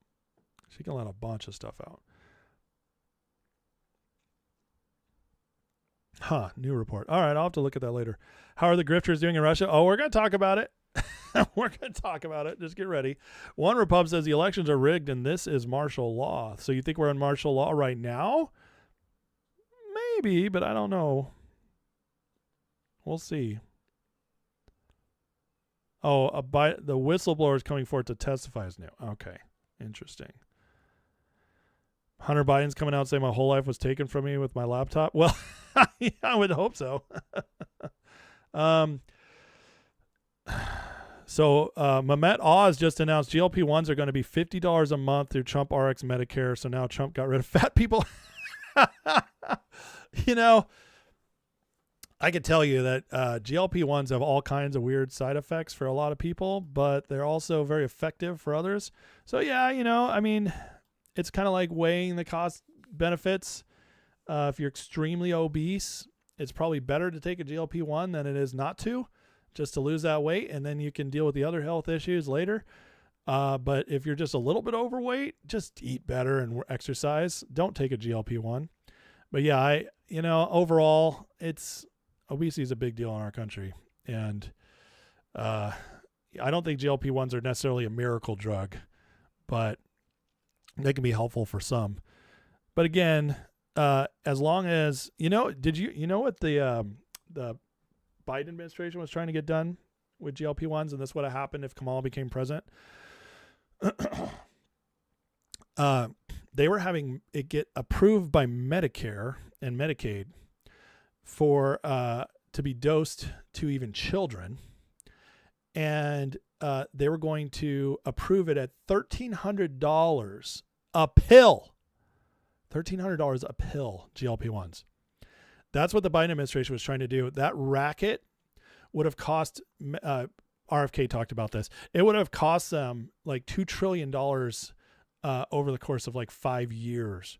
It was just a whole nother racket to get Big Pharma a ton of money. So whether you like GLP-1s or not, by Trump getting them on the market for $50 each, that is crushing Big Pharma, and just another proof that Trump doesn't work with Big Pharma. Because from $1,300 a pill under Biden-Kamala's plan to $50 a pill, That's huge. That's huge. So whether you like them or not, it's crushing to big pharma. They just lost a whole lot of profit because of that. And so, people are going to take their drugs one way or the other. We know that. I mean, if you've ever known anybody who's hooked on any medications at all, whether they're legal or not, it is what it is. So if we can make it as unprofitable as possible for pharma, then that means they won't push it as much and less people will get on them, which is a good thing.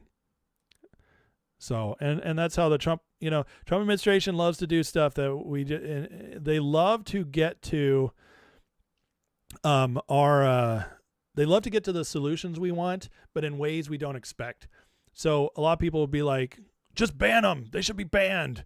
And that's, and the Trump administration is like, well, what if we just made it unprofitable? And then it would kind of phase out itself and we don't have all the mess of banning it, all the fighting, all the outrage. You just make it not worth anything. So, I mean, again, that's a pretty good thing. Holly says she agrees with me. Things are going to get really, really good. What's going to happen? Millions upon millions of people are going to turn towards God. We're already having 1 million people convert to Christianity every month or every week. Excuse me. So yes, I agree with you. Yeah, if you're obese, your life is messed up anyways, isn't it? So, listen, if you got extremely obese because of depression or, your parents raised you with extremely bad habits or whatever it is, if all that happens, and it's not that it's not your fault. Everybody has personal responsibility, right? But some people start at a different place or they just went through a real bad time and your life is just screwed because you're obese. I'm like, look, you're already dealing with all these other health issues anyways. Maybe just take the GLP-1s for a year or two, get cleared up. You might deal with some other effects. That sucks. But yeah, it's all sucky anyways, because it took away your drive, your motivation, your ability to walk, whatever. Again, I'm not a fan of drugs. You guys understand? I don't even like to take ibuprofen. I do not do drugs unless I am there's no other option. But I'm also not in favor of banning them all. I am in favor though of making big pharma suffer for making others suffer. I'm in favor with that. So, yeah, big pharma's awful.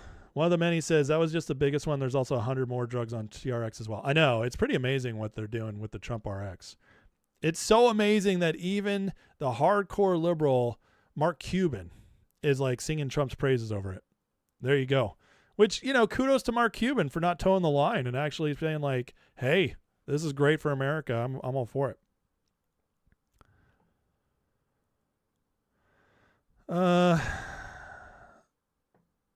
Doing carnivore. Carnivore is great. I think carnivore is really good for most people.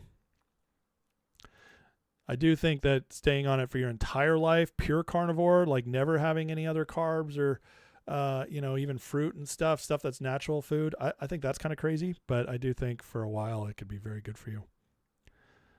All right. Anyways, I could do this conversation all day. I got more to get into, folks. Gosh, you guys always get me distracted. No, I'm kidding. I love the conversations.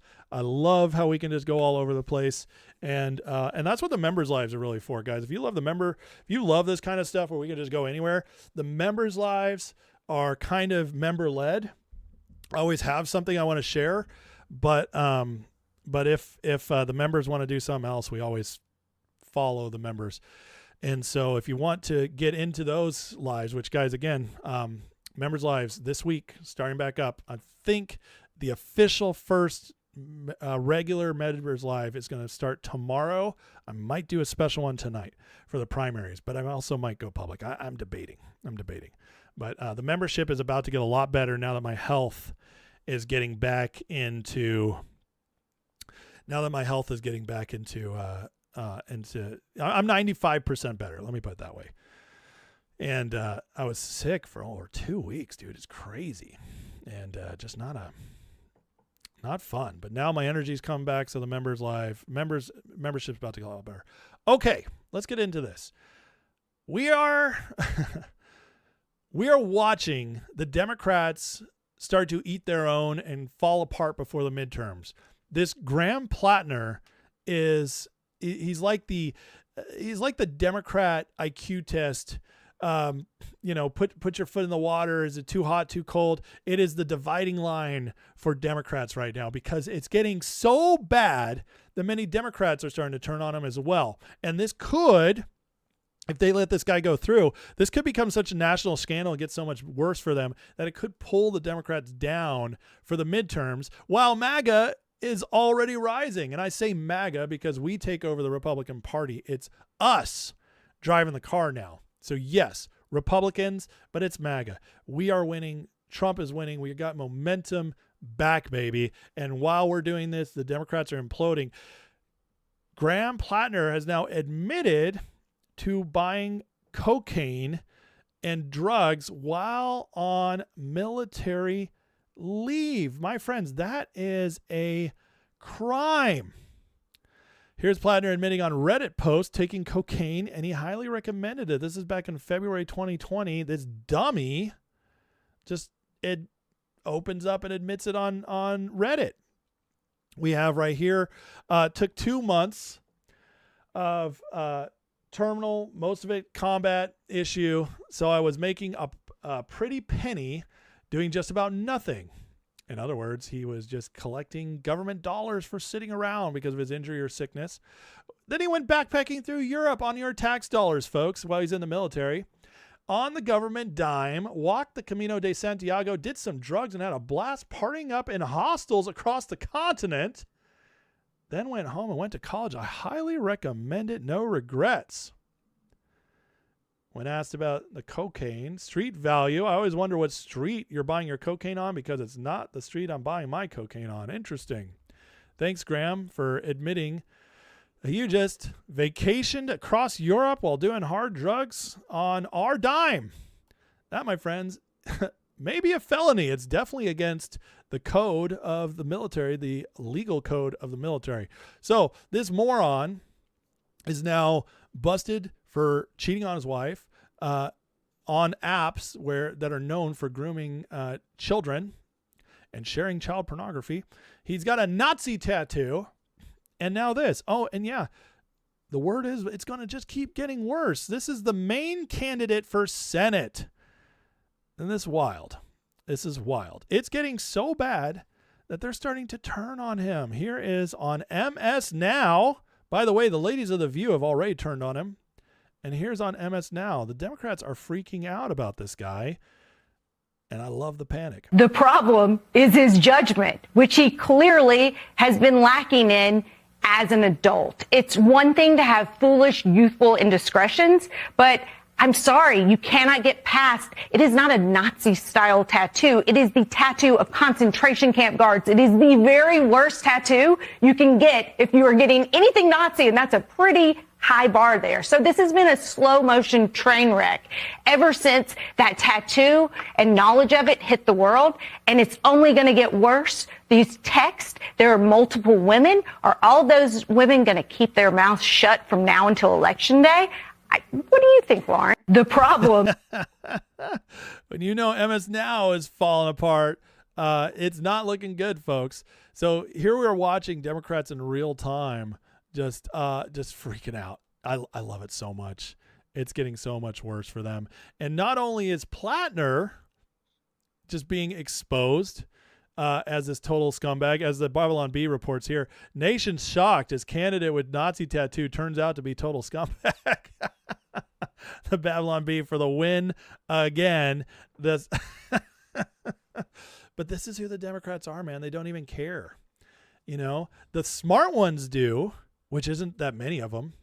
There's about 20% of Democrats right now in power places and media starting to try to warn the base, the crazy base, the leftist lunatics who've taken over their party. Look, you're going to make us lose everything if this guy goes through.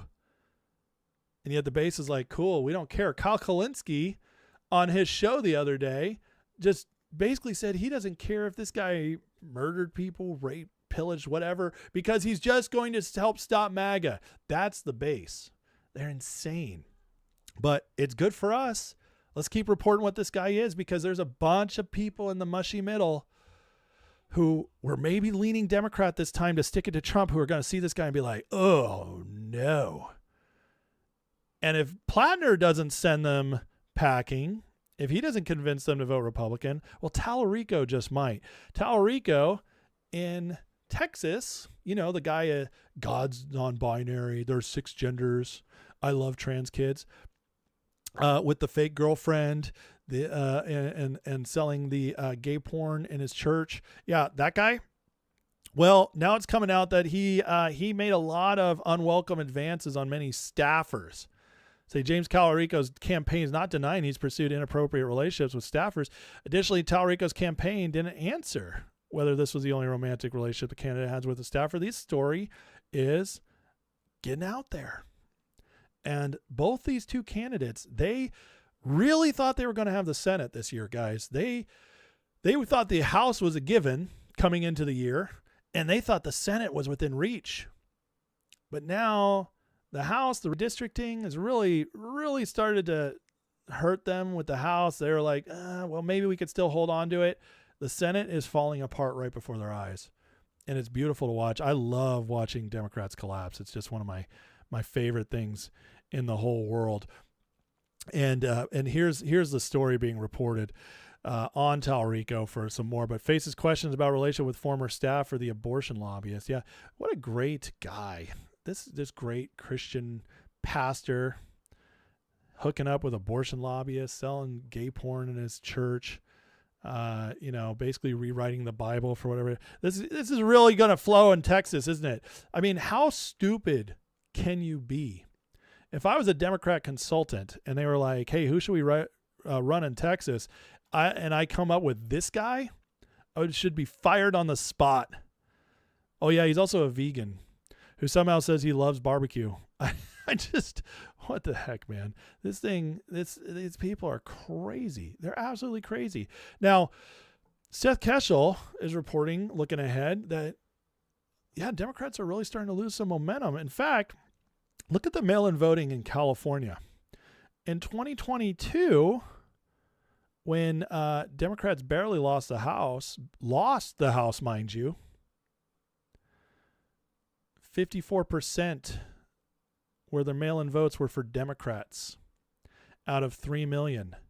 Well, in 2026, the year we're supposed to get shellacked, there's already been 4 million mail-in votes, and the Democrats are down 6 points from where they were. This election, they lost. This election, now they redistricted more, but it shows you the Republicans are coming back to life in California. In fact, we're at the point now where the independents and Republicans combined are outnumbering the Democrat votes. That's pretty massive in California, which is why Keshel writes, if this math plays out in the general, there's a high likelihood the Dems fall short of the 48-4 goal for House seats. Yeah, that's how they've redistricted the state now, 48-4. This is why I don't give a rip about what Republicans do. But Keshel's seeing 2 leaners in decisive seats, which could make it 44-8. I mean, they'd lose 4 of those seats they're trying to get. If Dems only go 44-8, they cannot win the House majority. That's huge. But he says, then again, we're talking about a state that'll look you square in the eye and count until Christmas. So take it with a grain of salt. In other words, they'll hold on as long as they can to rig the vote in California. But we'll see. Because with the election, the federal election laws, with Trump's executive order being held up, and whatever the Supreme Court does, the Supreme Court strikes down what they've been doing with mail-in ballots, that could put an end to a lot of California's rigging, or at least the extent of it. It'll limit it significantly, which can be absolutely huge for this upcoming midterms. Now, looking ahead to the midterms, the biggest thing is the gas prices, right? And I just wanted to make sure everybody knows that everybody complaining about Trump, well, look what a lot of the blue states are doing. Why the gas prices are up under this Trump era when they went down at first. These states are increasing their taxes and gases on fees. That's another reason why your prices are going up.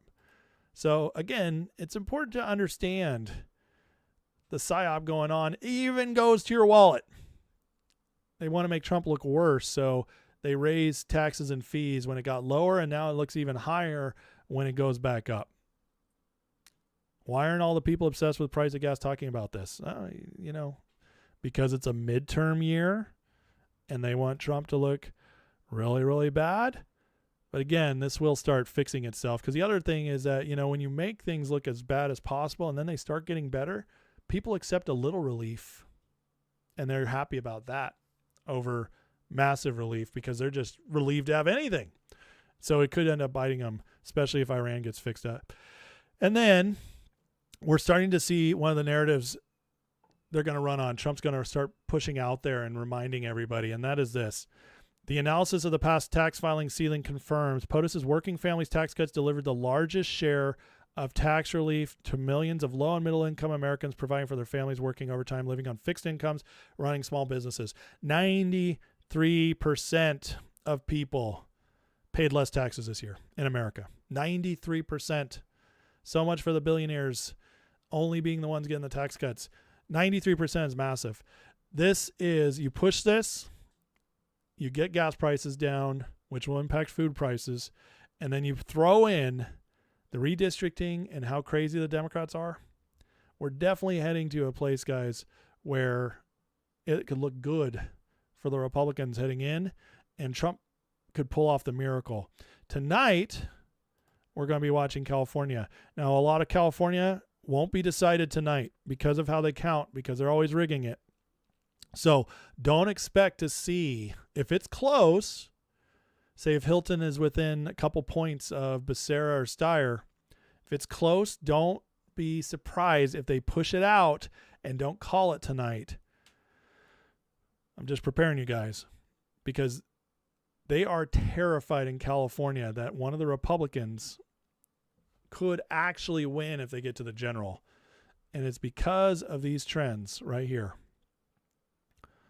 And don't even get me started on Spencer Pratt, which I hope he wins running away with it tonight so he can go to the general election. But stuff to see. But regardless of what happens tonight, guys, we need to watch the numbers, because the numbers are going to tell us a lot. Now, what this tells me, like right here, look at the difference. 1 million more votes coming in than 2022 already. And it boosted Republicans the most, which means MAGA is ready for this election. And that's something they were not expecting. They were planning on MAGA sitting this election out. So even if we lose in California, it could be a big sign of good things coming in the midterms. Again, as of right now, I put the House at 60% being held by Republicans, and I put the Senate at 95%. And we'll wait and see how it happens. I'll keep adjusting my prediction as we get closer. But all right, guys, please hit that like, hit that subscribe. Thank you guys for watching. Next is the Grifta Report. It's a short one today, but it's very interesting, especially because of Candace and the Duganites. Hold on, my mic is trying to fall off. But we'll get to that in a minute. I did see a couple tags here. Kev the Tech says, look at what B. Cianera said. B. Cianera, is that in my chat or on X?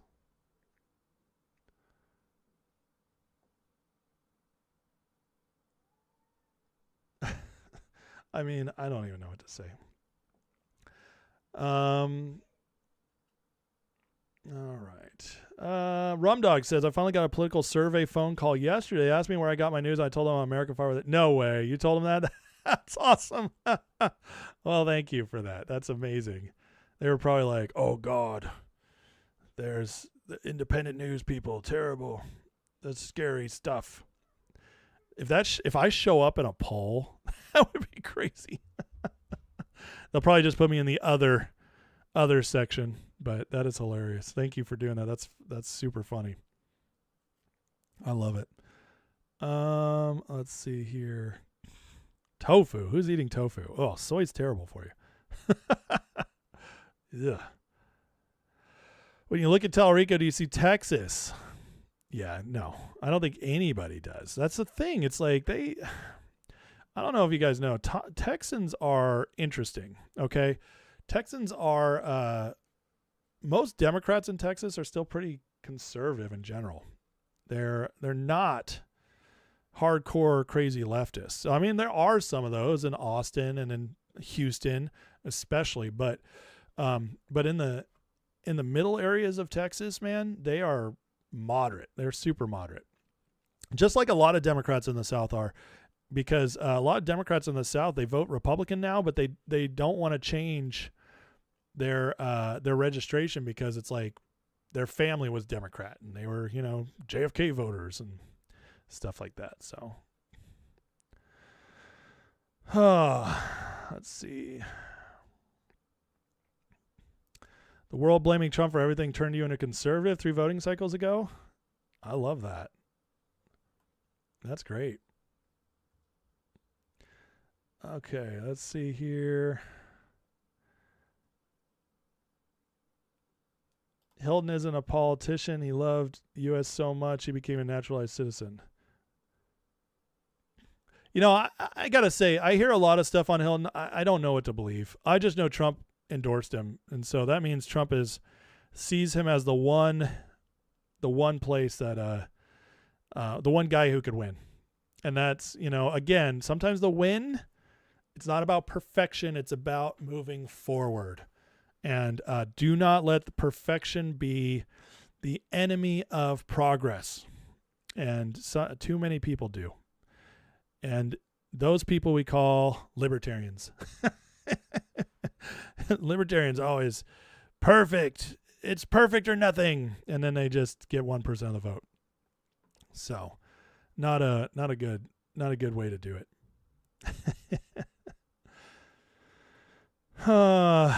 Anyways, okay, let's get to the Grifter Report. I can tell you guys already. Again, please hit that like, hit that subscribe. If you guys do want to support the channel, if you really like the community here in the chat, you'll love the membership. You can go and get a free month. In the description, there's a link to Patreon. When you click that link and you sign up, you are gifted a free month. It's a trial for a month. Who else gives you a free month? Get a month. Try it out. Try out the Discord. Become a part of the community. See what you like. See if you enjoy it. If you like everybody there, and then get access to the members' content. And in doing so, you get to try it out and then make your decision. You get a whole month to decide if you want to get back out or keep supporting the channel. So please, I implore everybody to try it out. It is free for a month. Plenty of time to cancel if you don't like it. And other than that, guys, you can always support the channel through super chats and gift memberships, stuff like that. But regardless, please hit that like and subscribe if nothing else. That I would appreciate that. Was I celebrating a public humiliation of him? Dude, what? This, nobody drives me crazier than the people who believe Israel's in charge of everything. But the next group of people that drive me crazy are the people who think like Israel's perfect and get mad at every little criticism or every little thing. It's like a sacred cow you can't touch. And all the people right now accusing me of like trying to like make Bibi look bad because of what I reported on today. Obviously, if you watch the segment, that is not at all what I did. But you guys just saw the thumbnail, which yes, I used to attract viewers. Oh, what an idea. Marketing. Hey, it's amazing. What you guys call clickbait. No, clickbait is you click something and it's got no substance. But if somebody uses something clever to get you to watch and then there's substance, that's not clickbait. That's just called marketing. And yes, I use all kinds of interesting thumbnails all the time. Sorry if that offends you. Go watch the segment. But this whole thing, like, dude, like, I'm not talking down anybody. I was just reporting what I saw and what I thought about it. Rumdog says, they were asking me about every news media out there, newspaper, politician, business people, and made me realize between you, X, Gutfeld, and Jesse Kelly, you have your bases covered. I love that. I mean, Getfield's amazing. X obviously is what I use. And Jesse Kelly is great. I've always enjoyed Jesse Kelly. So, but yeah, listen, guys, I'm not just watch the come on. I'm just going to do what I do, and you can like it or not. And it is what it is. Okay. Yeah. The whole knee during BLM thing with Bianco, we had somebody kind of arguing a few weeks ago that Bianco didn't really take that knee for BLM. So I went back and rewatched it, and he definitely did. I'm sorry. He just did. So I don't understand that's a big red flag for me. Okay. We got to get into the Grifter report. Okay. Alex Jones. He's big mad. Alex has a report on Trump and Bibi today. And let the world know how he's actually the one behind all this. He said, Benjamin Yahoo just said bombing of Lebanon will continue. Trump responded by telling the prime minister, you're effing crazy. I called it again. Trump finally waking up. Well, fact that you called it again is a big nothing, Alex. But I love how you go about getting attention as if you're the real puppeteer behind all this. This whole is Trump finally waking up thing, as I've covered many, many times. Trump has never let Israel control him at all. We can always go back to the first administration, see all the times Trump has disagreed with Bibi and Bibi's fallen in line. It happens again and again and again, which is one of the reasons why Bibi was very excited to invite President Biden in before the whole 2020 election thing had been decided. Within a couple days of the election, when it was still very much up in the air and shady, Bibi did a whole video welcoming President Biden, congratulating him, which Trump was not a big fan of. So, Alex, dude, quit lying to your people. But this is what Alex does, and it just made me laugh. But in other news, though, we have Alexander Dugin, the guy that, has nothing to do with Candace and would never be a part of why Candace went to Russia.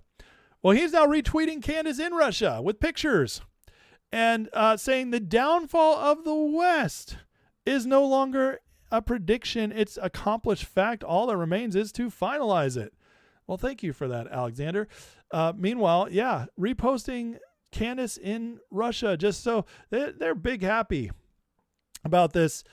This whole meeting they've had. Candace is doing her tour. She's going on Russian television. She's meeting with all the grifters, like Scott Ritter, doing talking panels on it. Just the craziest stuff. And, I've been thinking about this a lot because over the last couple months, as Candace and all these people started turning against Trump in a major way, and, we can trace a lot of them to intelligence agencies like Alex and Tucker with CIA contacts between their parents. We have Candace is married to the son of a House of Lords member who's got MI6 ties. You can trace a lot of this to the whole City of London intelligence network. Well, after going through all that and people calling them out and making these connections, like Steve Bannon with Chatham House, and all of a sudden, now they're all parroting Russia, and they got everybody saying like, "Oh, we knew it. They're controlled by Russia this whole time." Isn't it kind of fascinating that the timing on that? As soon as they're all getting exposed and people are looking into them for their funding, for their ties, why are they trying to divide MAGA? Right as Trump goes into Iran, which hurts City of London the most, way more than it hurts Russia. And then amidst all that, when all of them are turning, now all of a sudden Russia's the popular one. Isn't that a little on the nose? Isn't that a little too obvious? To me, guys, this looks like a huge deflection away from the City of London stuff. Because guess what? Candace isn't the only one going over there now. Look at this. Within a day of each other, we have Andrew Tate. We're going to Moscow with his brother. We have Marjorie Taylor Greene reposting Candace. Sorry about the graphic size, guys. It's quite large. But she's reposting Candace's right there. It says, "Wonderful to see. Thank you for sharing the truth. We should be friends, allies, and trading partners with Russia, and much friendlier for the rest of the world. Keep our tax dollars at home to be spent on us." All within the same day. Why? Why is it all of a sudden like, hey, look, no, don't look at City of London. Look at Russia. Look at us in Russia. That's what we're all going to do at the same time. Is that a little shady to you? Oh, no, maybe I'm wrong. Maybe Russia just is still the Soviet Union, and they're still got all of our people bought, the spies over here, the commie spies, and maybe all these influencers were Russia all along, have nothing to do with City of London. Maybe. But this is a little obvious, isn't it? Little obvious in my opinion. I mean, we got Buckley Carlson coming out. We should embrace Russia as America's ally and reject the anti-Christian global Homa agenda our government and the State Department have been pushing for more than a generation. Interesting. He's all about Russia all of a sudden too. And then of course Candace, the Christian expression heritage here is unmatched. Unsurprisingly, they're lying to us about Russia. I don't know about you guys. It's a little on the nose, but but again, maybe I'm wrong. Maybe they're just that stupid that they'd all just completely reveal to us who's really funding them this whole time. I don't know. But again, from my, from where we're at, I really believe that Dugin is a globalist asset. I believe, and they've all been parroting his words now for several years, and getting worse and worse. I do believe that all these have intelligence agencies, backgrounds, and connections linked to the Five Eyes, which is City of London. I believe, like with Tucker Carlson, who is getting Qatari money, well, that's shadow banking City of London, funding it through Middle Eastern proxy states. Yeah, to me, that's where all the evidence is pointed to. But again, that's, none of it is exactly the smoking gun. It's not a direct connection. But this is all very direct and obvious. We're all going to Russia and we love it and everybody loves Russia now. I don't know, guys. To me, that looks like a psyop. That looks like a psyop. But regardless, I got to tell you, regardless, wherever you fall, maybe Russia really is controlling all these people. Or maybe it's City of London, like I think. Regardless, does anybody doubt anymore that these guys are all getting foreign funding? Does anybody doubt that?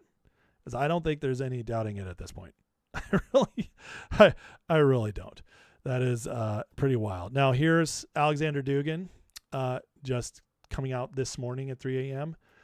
Trump should follow the line of Charlie Kirk. And by the way, him putting Charlie Kirk in the same paragraph as these people disgusts me. But regardless, Charlie was not these guys. But Trump should follow the line of Charlie Kirk, Tucker Carlson, Candace Owens, Massey, MTG, Alex Jones, Joe Kent, Tulsi Gabbard. Not neocon Zionists who come from the MAGA base. That was a great failure. He will repent. Really? So isn't this interesting?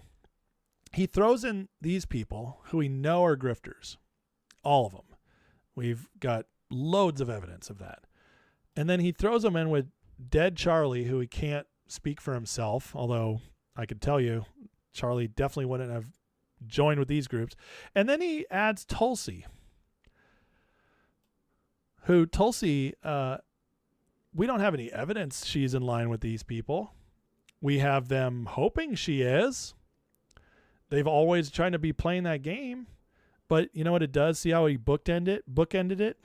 Begin with somebody no one can deny was MAGA and a fan of Trump. Bookend it with that. Start with there. End with the person who was working for Trump. And by bookending it, you add credibility to all these people, or at least you do in people's minds. It's a dirty language trick, and it just shows like this guy knows what he's doing. He knows what he's doing. He knows how to play the game. Now, people are getting wise though. Look at this. Somebody ran a report on these people. What do they speak about the most? Cenk Uygur, Fuentes, and Hassan Piker. Israel. That is their most used word. You guys catching the grift yet? And I have a feeling that in the last 2 months, you could probably do the same thing with Tucker, Megyn Kelly, Sean Ryan, on and on. It's pretty crazy. It's pretty crazy. Now, speaking of Sean Ryan, he's had Megyn Kelly on lately, and he's now calling all MAGA pedophiles, basically. Megyn Kelly, this is, by the way, Stu Peters, that bastion of truth. Stu Peters retweeting this. Megyn Kelly, what's core MAGA now? To which Sean Ryan replies, I have no idea. Pedophiles supporting the Israel lobby? Wow, that's deep. So this is what we're doing now? We're saying all of MAGA is just the pedophiles supporting Israel? Interesting. That's the game they're now playing? That's pretty crazy. But this is where we're going. This is who Megyn Kelly is now. And, oh, yeah, we got Thomas Massey sharing it too. Thomas Massey, that great guy of MAGA, he's flat out sharing Stu Peters' post now. Really, Thomas Massey? I thought you're the bastion. I thought you were the principled one. You can't be duped by this stuff. You're the guy who truly stands up. You just called all of your constituents. You just supported calling them pedophiles. Good job, Thomas Massey. You're really going to get that presidential run, aren't you? But before Massey gets it, they're still trying to push Tucker for president. Here's Megyn Kelly with Sean Ryan yesterday. You know, you had Tucker on. He's a friend. I don't think he could be bought and paid for.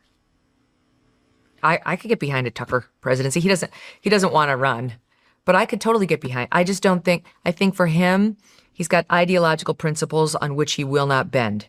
And that you have to find somebody who's like that, who can get backed by people with deep pockets who actually don't have an agenda that's different from that person's, you know?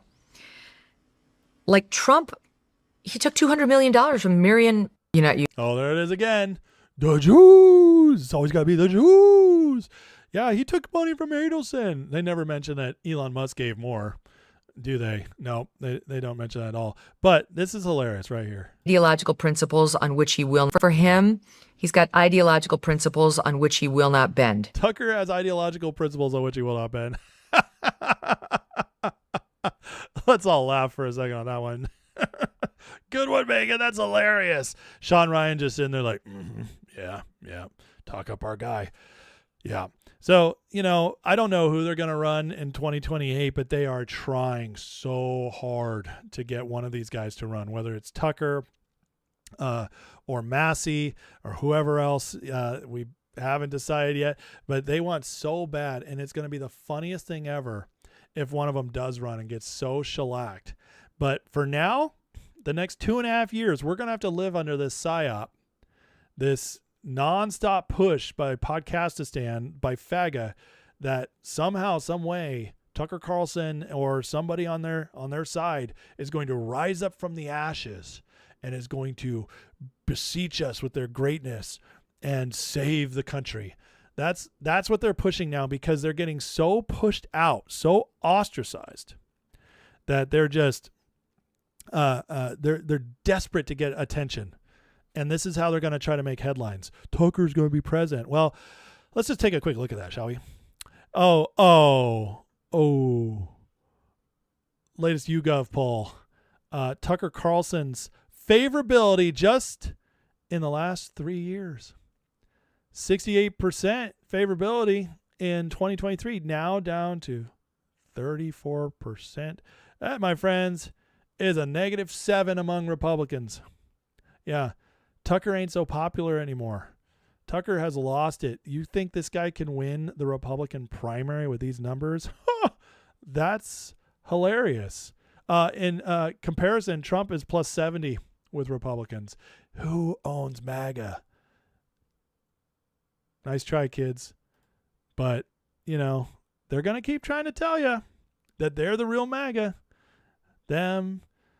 Oh yeah, and with those failing numbers, we just got Thomas Massey out there calling all of MAGA pedophiles. So that's a good way to win that primary, isn't it? But again, don't think it's happening, folks. This is one of the biggest jokes. And honestly, everybody saying it knows it as well. But again, they want to make those headlines because they're losing viewers. They're losing viewers like crazy. Do you think Tucker Carlson can go from this, when he launched his network, when he got all this money and accolades and all these people being like, Tucker's free now, to this and still maintain the same viewership and passion behind him? There's no way. And if this is happening to Tucker, I guarantee you it's happening to the rest of them, because Tucker, for a season, was the most popular, and he definitely had the most power and influence. And he flushed it down the toilet for some Qatari cash and some City of London Alexander Dugin style nonsense. But it is what it is. But once you see it, you can't unsee it, folks. It's collapsing. Sorry, Faga, you failed. You are failga now. No, that doesn't even sound cool. Like Trump posted the other day, hop in, losers, let's go losing. That's exactly what they're doing. All right, guys, hit that like and subscribe. Again, thank you for watching. I have a little fun little thing I'm going to do next. But before I get to it, I want to get in the chat for a couple minutes. And I put together just a little thing about Trump ending the one world government and it going back in time. But we'll talk about that in a minute here. I saw a couple super chats pop up, so let me get to those first. Let's see. Elijah Hansen with the $2 super chat, Euro super chat, thank you very much, says, I think this is theater from Trump and Bibi. Well, it might be. And I talked about that in my segment about if it is theater, why it might actually, well, it's still useful to them. And one way or the other, the phone call is very good for Trump especially. But, you know, there's I'm sure there's an argument that could be made for the Israel side of it as well. Let's see. Janet64 with a $10 super chat. Thank you so much, Janet, for the support. Says, you hit the nail on the head. This is all City of London. Don't forget, Trump wants new alignments with Putin. I completely agree about Dugin as an asset, as he could be used to blow it up. Absolutely. Yeah, well, I mean, again, Trump is, when it comes to these geopolitical decisions and understanding it, Trump's my North Star. What is he doing? Everything he's doing is far more detrimental and hurtful to City of London and EU than it is to Russia. And that's just a fact. And in fact, he's also building up our relationship with Russia to places we haven't seen in a very long time. So you put 2 and 2 together, in my opinion, it equals 4. And it means that Russia, despite the fact Putin's not necessarily a good guy, and he's done some terrible things, he does have an authoritarian streak for sure. You know, when we were under control of City of London and deep state control before Trump, Russia had to do a lot of, or chose to do a lot of stuff to hurt us and serve them. So yeah, there was an enemy thing going on there. Yeah, they absolutely did psyops against us. They absolutely planted assets with us. Russia was doing what it felt it needed to do to fight us because we were part of the globalist. And so some of that might still be going on. It might not be done. Putin is not a dumb guy. He's a trust but verify kind of guy. So he might be making these deals with Trump, but he's also being a smart leader, is probably also saying, like, until this is finished, I also have to keep up some of my stuff just to make sure, you know, we're in the best position. So, you know, so that does mean that absolutely stuff could be done against us, you know. Some could be done against us. Let's see. Big Chungus with the $5 super chat. Thank you, sir. Says, if you're seeing random strangers flooding into your chats and comments dropping doom, it means you're over the target. Go harder. Amen. You know what? Thank you so much for saying that. And I do appreciate it. And I agree with that. I do believe that random people, when they come in and are being super negative or attacking, those are usually trolls or bots, because they don't have relationship here. They haven't built relationship. They don't go back and forth. They don't engage in conversation. They just attack. So yeah, I agree with you. And usually those are only sent to people they see as a threat. So I do appreciate that. And that's how I see it too. I see it as an encouragement, honestly. Motley Cruel with the $5 super chat says, Just a thought, what if the FAGA movement is just a psyop for MAGA to infiltrate the Democratic Party and lift a loser to the race for President 28? I love that. That's a great idea. The only thing I'd say is the left is controlled by hardcore a faction that is puritanical in its idealism of who it nominates. This is why the Democratic Party, those in charge, like the DNC and stuff, why they pushed out Bernie, why they have manipulated their primaries, because they know their base is getting so crazy. They want unelectable candidates.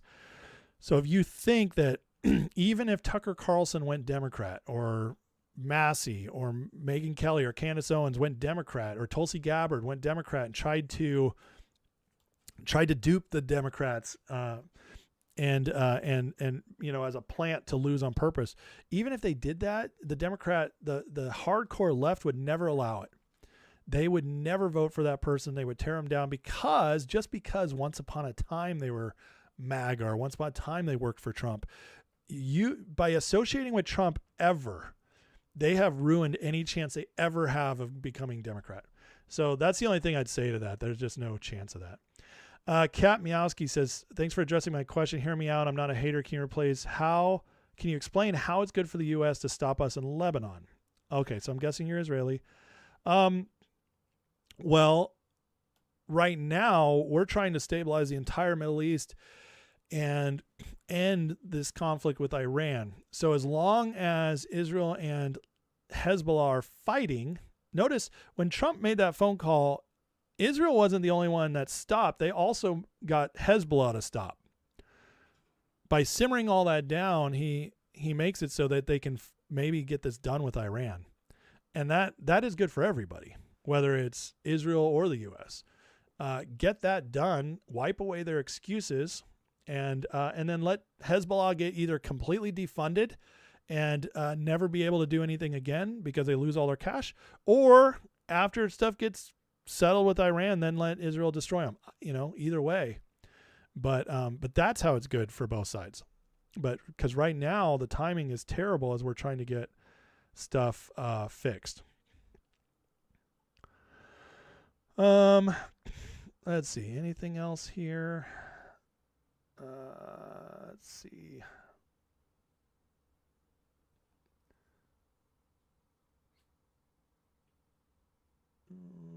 Anything else? Does King Charles still have to have permission to enter London, City of London? I believe so. I believe that's still the tradition they have there. Yeah.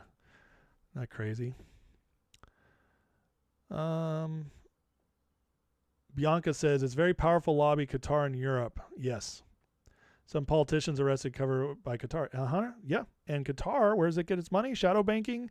A lot of it is through shadow banking, which is directly connected to the City of London financial system. So,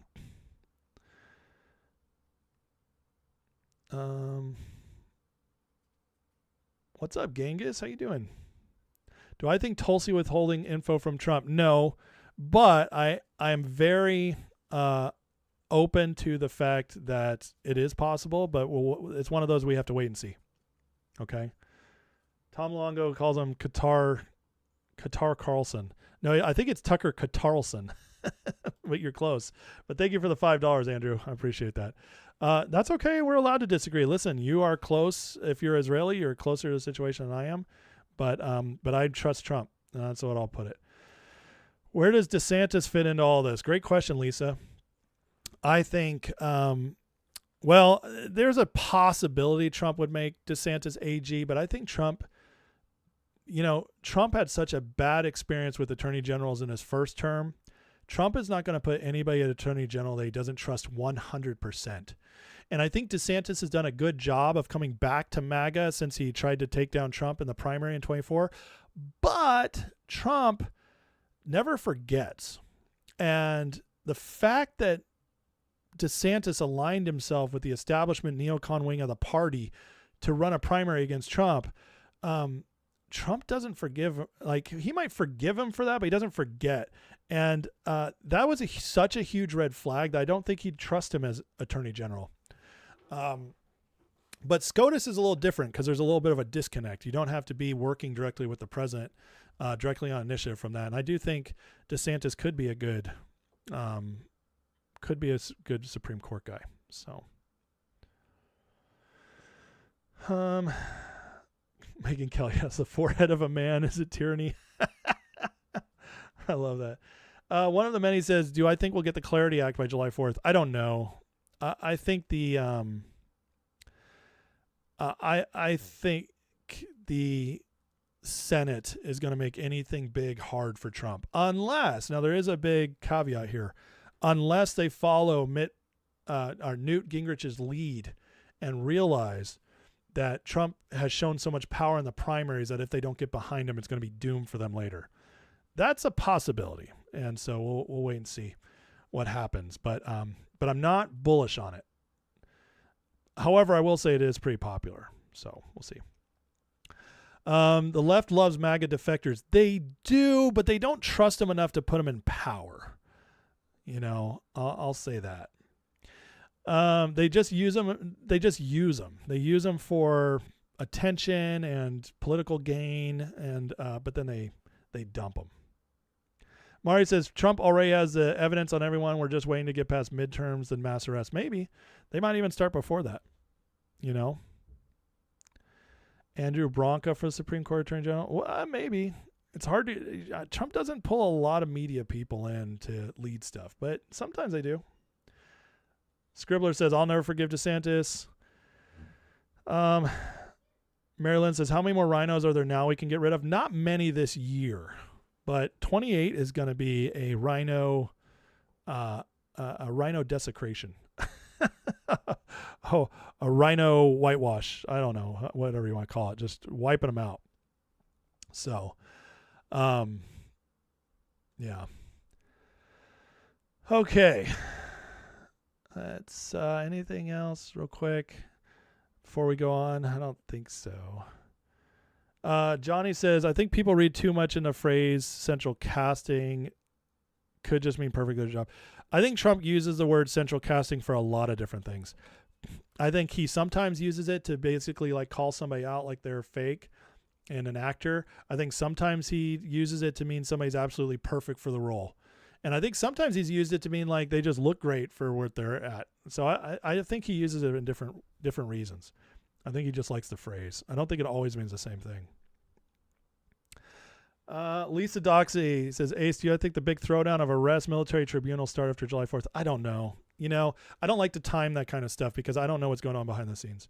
I don't like to be one of those people who predicts stuff just to make it happen, you know. Just to get people excited. I like to when I'm confident, then I make a prediction. But if I'm not confident about something, I don't just make it just to guess. I don't like to do that.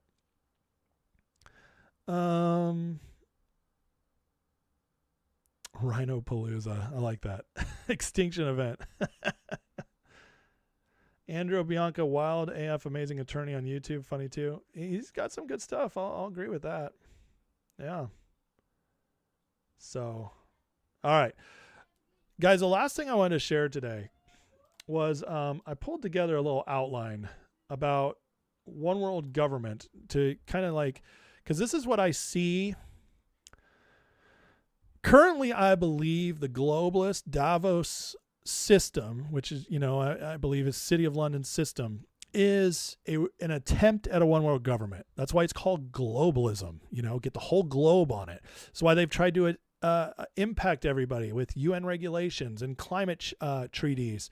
And they've literally tried to shape the world into this central hub created thing. It's the whole idea of international law, so on and so forth. It's the erasure slowly of sovereignty of nations. And what is one world government if not that? Well, what I wanted to talk about today is that I believe, and that what Donald Trump's doing right now is an act against this system. And it is a system that it goes back to the beginning of recorded history. And biblically speaking, I believe we can trace it all the way back to the Tower of Babel as the first real attempt by mankind. And so, I get a lot of talk. And again, this is going to be one of those segments that's going to be offensive to people who disagree with me if they let it be, or they can just accept the challenge and be like, okay, let's just hear it out. And then, we'll see what we think. But the point is that I believe that this whole idea of a one world government it's anti-God. It is saying that like we want to control everything. And by controlling everything, we make ourselves like God, just exactly like they said in the Tower of Babel. And so it's just always been with us. And so when I believe, say in Revelation, when it talks about stuff like a one world government, this is what it's actually talking about. It's not talking about a specific one world government that will happen someday. It's talking about a spirit, just like Antichrist, which is the spirit of Antichrist, which John talks about, that is something that's been in the world a long time, from a certain time, that is constantly being broken. And what I believe is happening right now is that what Trump is doing in this season right now is the latest pushback against the more modern attempt at a one world government. And one of the reasons I believe we're about to go into a much better time is because system is now being broken, and we're going to go back to a sovereigntist time. And I believe it's going to last a while. And the reason is because now, because of the internet, because of people waking up, it's much harder for them to hide and start it over than it's ever been in the past, thanks to technology. Because, technology is a tool. It can be used for good or evil. And I believe God uses all things for good. So if we're working with him, something good comes, and it can open up the doors for really good things down the road. So, but look at this. I wanted to break this down for you for where I get this and why I believe this, okay, from a biblical standpoint.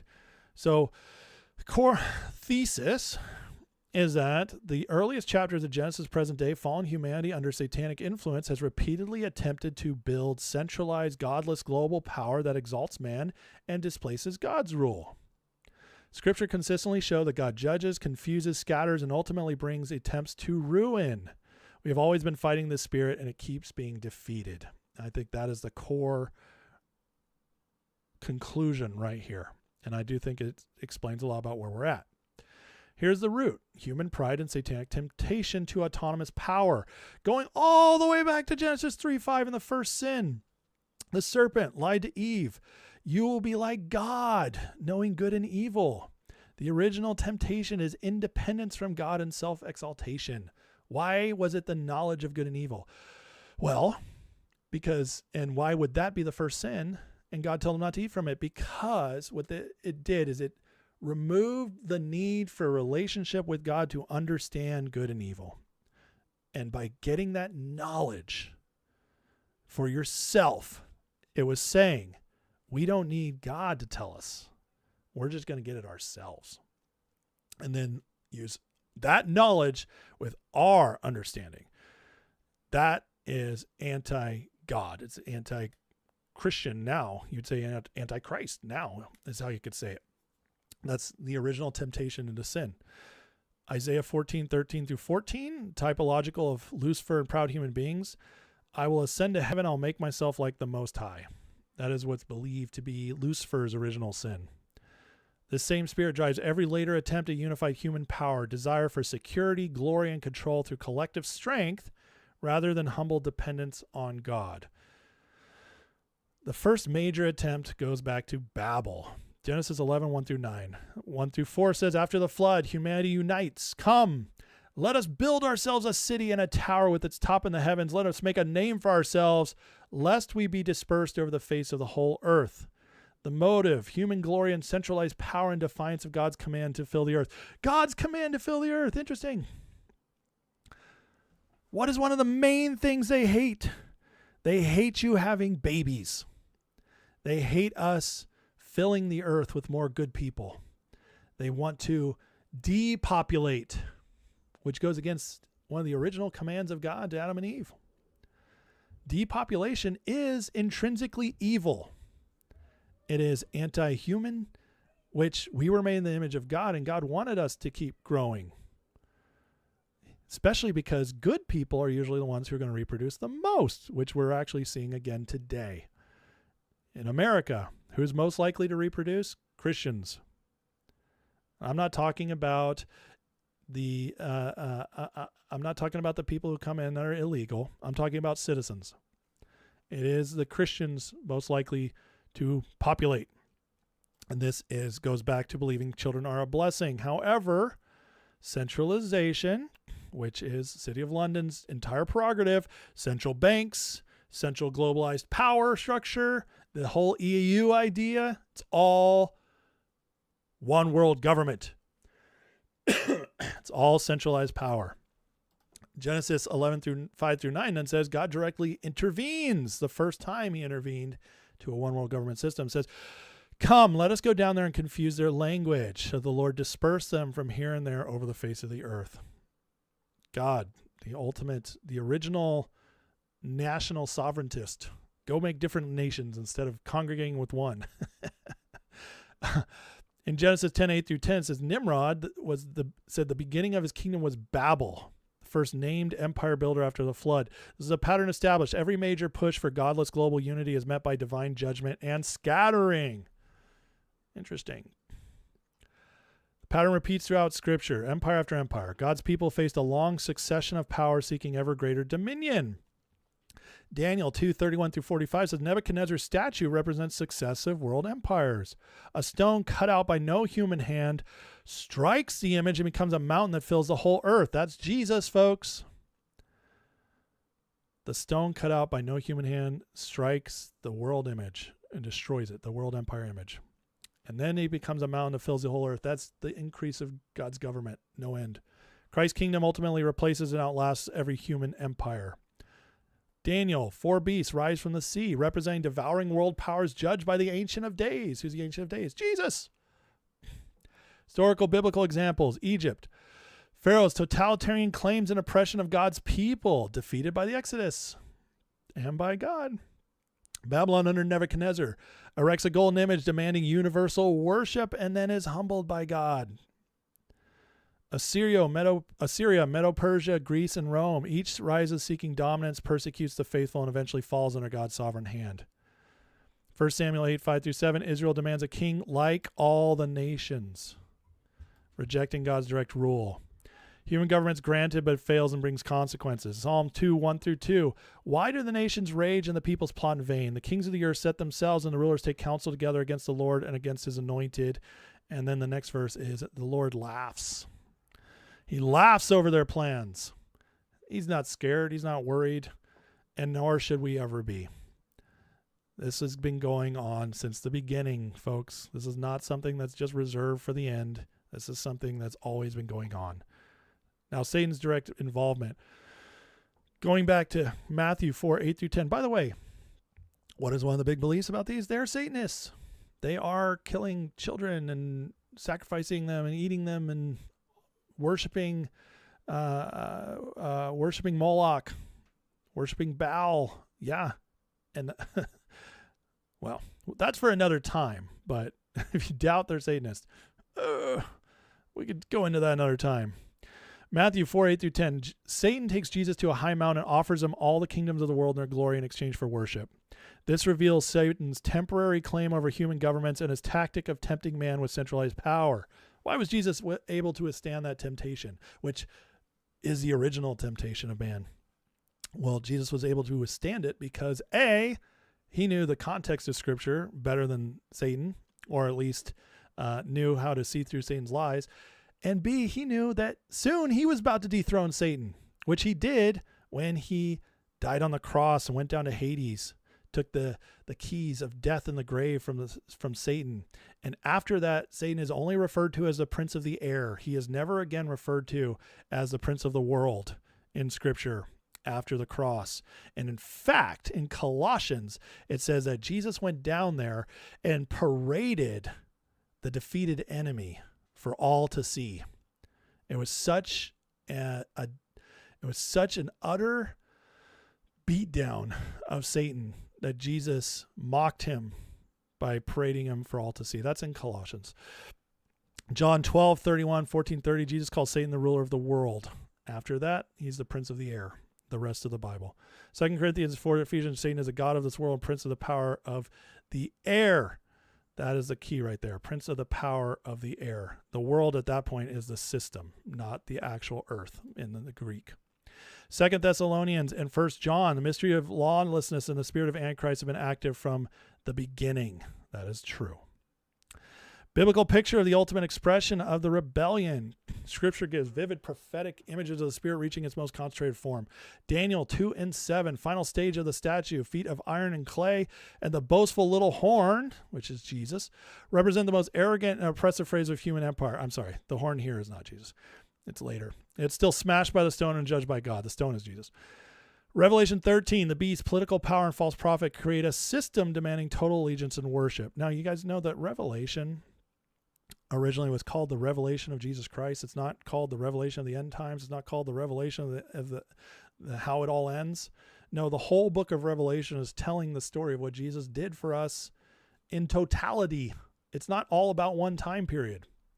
And this is the beast and false prophet create a system, which has always been going on.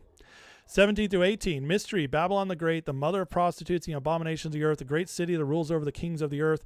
This is the biblical archetype of the corrupt, unified religious, political, economic system allied against God. God brings her to complete ruin. Fallen is Babylon the Great. Saints are called to come out of her. Babylon refers to any system that is anti-God, that is a world system. It could be Rome. It could be Israel back then. Jerusalem was one of the hubs of corruption in the world in Jesus' time. Babylon, of course, was Babylon in the Old Testament as well.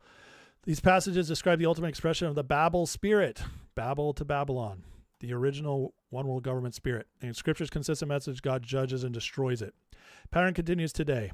The same ancient spirit is active in our generation through modern globalist agendas seeking to erode national sovereignty, centralize power in supranational institutions, and impose unified policies across borders.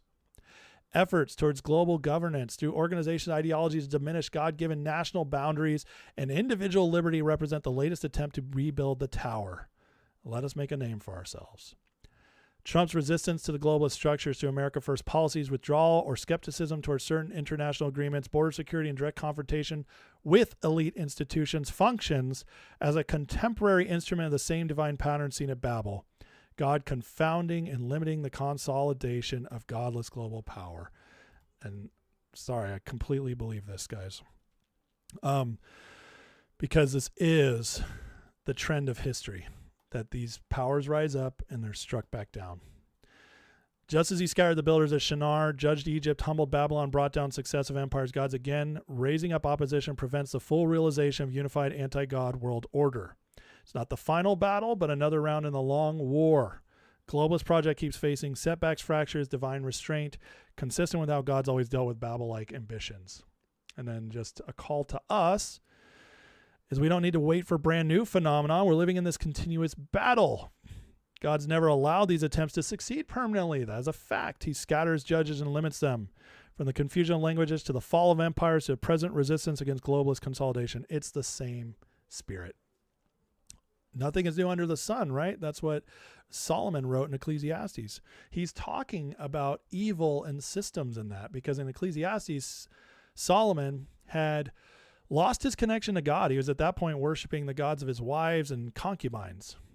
He was in the bad part of his life, but he still was using human wisdom, because he was still a smart guy, but without the God factor of hopelessness, because Jesus contradicts him when he says, I make all things new. In fact, he says, I am making all things new. In other words, there are new things when they come from heaven, but there's nothing new under the sun when it comes from evil and man alone. The believer's confidence is calling. We're not waiting for brand new phenomena. We're living in the continuation about Babel. It says Christ's kingdom is the stone that struck the image and continues to grow. Believers are called to refuse to bow to the spirit of the age, to come out of Babylon, endure faithfully, and trust that the same God defeated these systems through history is still confounding the towers being built today. Pattern is clear. They build, God scatters, battle continues until the true king returns and every rebellious kingdom is fully brought under his feet. That's what I believe, guys. And that's what I believe Trump's doing right now. That's why I believe we're headed to a better time, because this system we've been living under, in my belief, it reached its apex. And just like in the past, God allowed it to rise for a time, seeing what we would do. And then through all of our prayers and petitions and watching, it got to the point where the prayers of the saints filled up the bowls in heaven, and God now is spilling out the judgment on the system, which is coming through Trump, which is also why I don't believe Trump can lose, as long as our prayers continue to support him and he stays on the right path, which I don't see any indication he won't. I believe this is what we're seeing, the end of the system. At this point in history, another round of knocking it back, and why we're about to enter a really good time. So, all right, guys, I hope you enjoyed this segment. Please like and subscribe and leave your questions and comments. As far as everybody in the chat, let me get into the chat a little bit here. Please hit that like and subscribe first, guys. And always, you can support the channel if you want by joining the membership. All right. You definitely believe I will definitely post the segment. Okay. I will post it so anybody can look at it. Thank you guys for being very nice. What's my opinion of the book of Enoch? Enoch is historically important. Jude quoted Enoch, which tells me that the early church fathers respected Enoch as a book. It's not canon, and there's a reason for that. First Enoch is, first of all, the only one truly taken seriously by the original church. Second and third Enoch, no. But first Enoch was. However, first Enoch, the Bible is a canon, which a canon is a description of covenant. Enoch is not important for the covenant of God, explaining basically from the beginning through Jesus, the covenants God made with man. The book of Enoch is not important for that, so it's not canon. Also, they don't know who the author was. They can't attribute it directly to the original Enoch. It was passed down by tradition, by word of mouth, until somebody finally wrote it down. So that's why it's not canon. And so you don't say the book of Enoch is a Bible book. You just don't. That would be wrong for a myriad of reasons. But it doesn't mean there's not truth in it. I believe there's a lot of truth in Enoch, and I think it's important and interesting. But I also don't believe I don't believe it's necessary. How's that?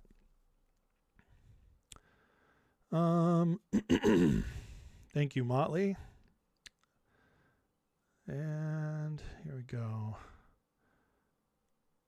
Anything else interesting to call out here?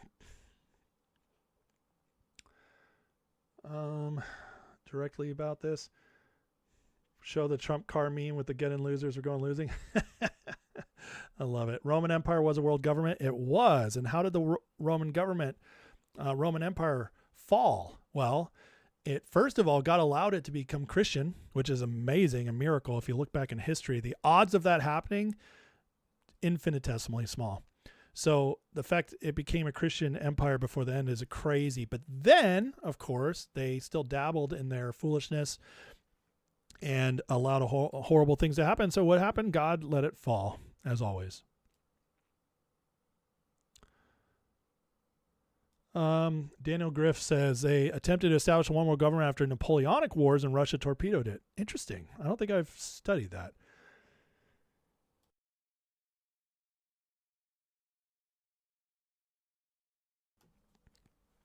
Excuse me. Cat Crazy says the serpent saying do as you please sounds like the left's philosophy. Oh yeah, 100%. Anytime we put man in charge of morality, it's from the enemy, so. The only thing you get mad about is looking at my SF hat. I love it. That's hilarious. Let's see here. Michelle Obama's man, she still believes she's oh man, that's crazy. Let's see here. Enoch is BS. Well, then why did Jude quote it in the Bible? Ask yourself that. One of the church Bible books quoted Enoch, and you're saying it's BS. That's funny. I guess you know better than the people writing the Bible. Sniped Your Head says no one knows what happened besides God. I appreciate you focusing on positive outcomes. Thank you. I agree. Nobody knows how it'll all play out other than God. But, you know, he gives us a lot to learn from because of history and because of Scripture, obviously.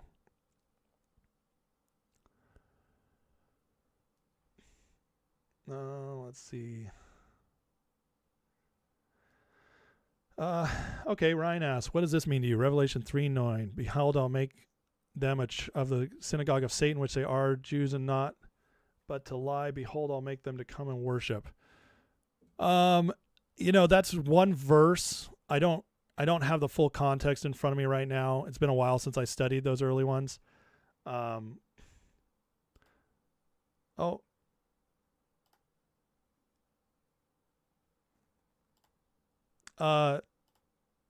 Let's see. Motley Crue didn't need to be blocked, guys. She's one of the good ones. I think that was an accident. Guys, restore Motley Crue, please.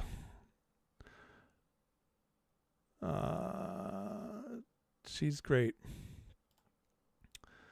Sorry, that was an accident.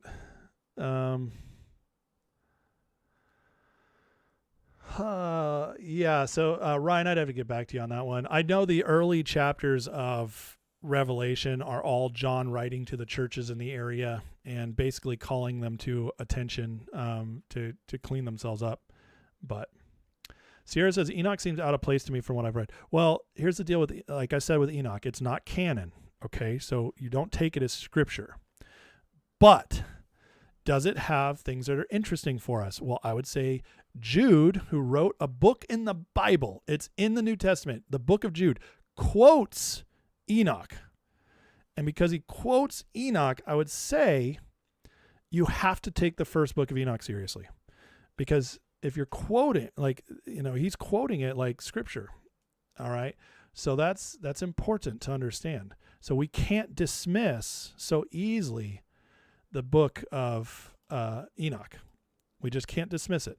But I will say I don't agree that it's I don't agree with anybody who thinks it's canon and was removed. I just don't believe that. Nick, did you put her on timeout or did you fully ban her, like hide her on the channel? Because it's not giving me that option. I'll have to. There's a way I can do it, but I'll have to do it later. Sorry, Motley. We did not mean to ban you. It was an accident. So, no, it wasn't stolen by the Vatican. It wasn't even, the Vatican didn't even exist when it wasn't, when Enoch was decided not to be part of Scripture. So, I don't think Jesus referred to Enoch. I don't think he quoted him. Maybe I could be wrong on that, but I don't think so. I think it's just Jude. Lisa Doxey says, White House Correspondents' Dinner scheduled July 24th. Interesting. The Waldorf Astoria. Interesting. That's interesting. Very, very interesting. All right, guys. Well, I'm going to call it a day. I am planning on doing something tonight for the primary results. I don't think I'll stay up till 11 for California, but maybe I will. Maybe I'll do a late night live. We'll see. I'm gonna monitor how interesting it is. Okay, so we'll pay attention. But yeah, I'm planning on doing an extra live tonight just to cover the primary results. So just to see what's going on in the MAGA world, and but I'll look over what the most interesting stories are, and we'll come back and do that. Okay, but listen. Love you guys. Appreciate you. You're the best. Thank you for supporting the channel. Please hit that like and subscribe. And as always, you guys are the best. Share this. Let your friends know if you're learning anything, and we'll keep growing. So, all right, guys, bless you. And I will see you all tonight. And those who don't make it tonight, I'll see you tomorrow. Okay. God bless you guys. See you later.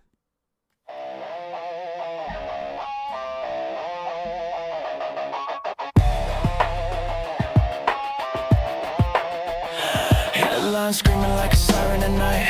Red and blue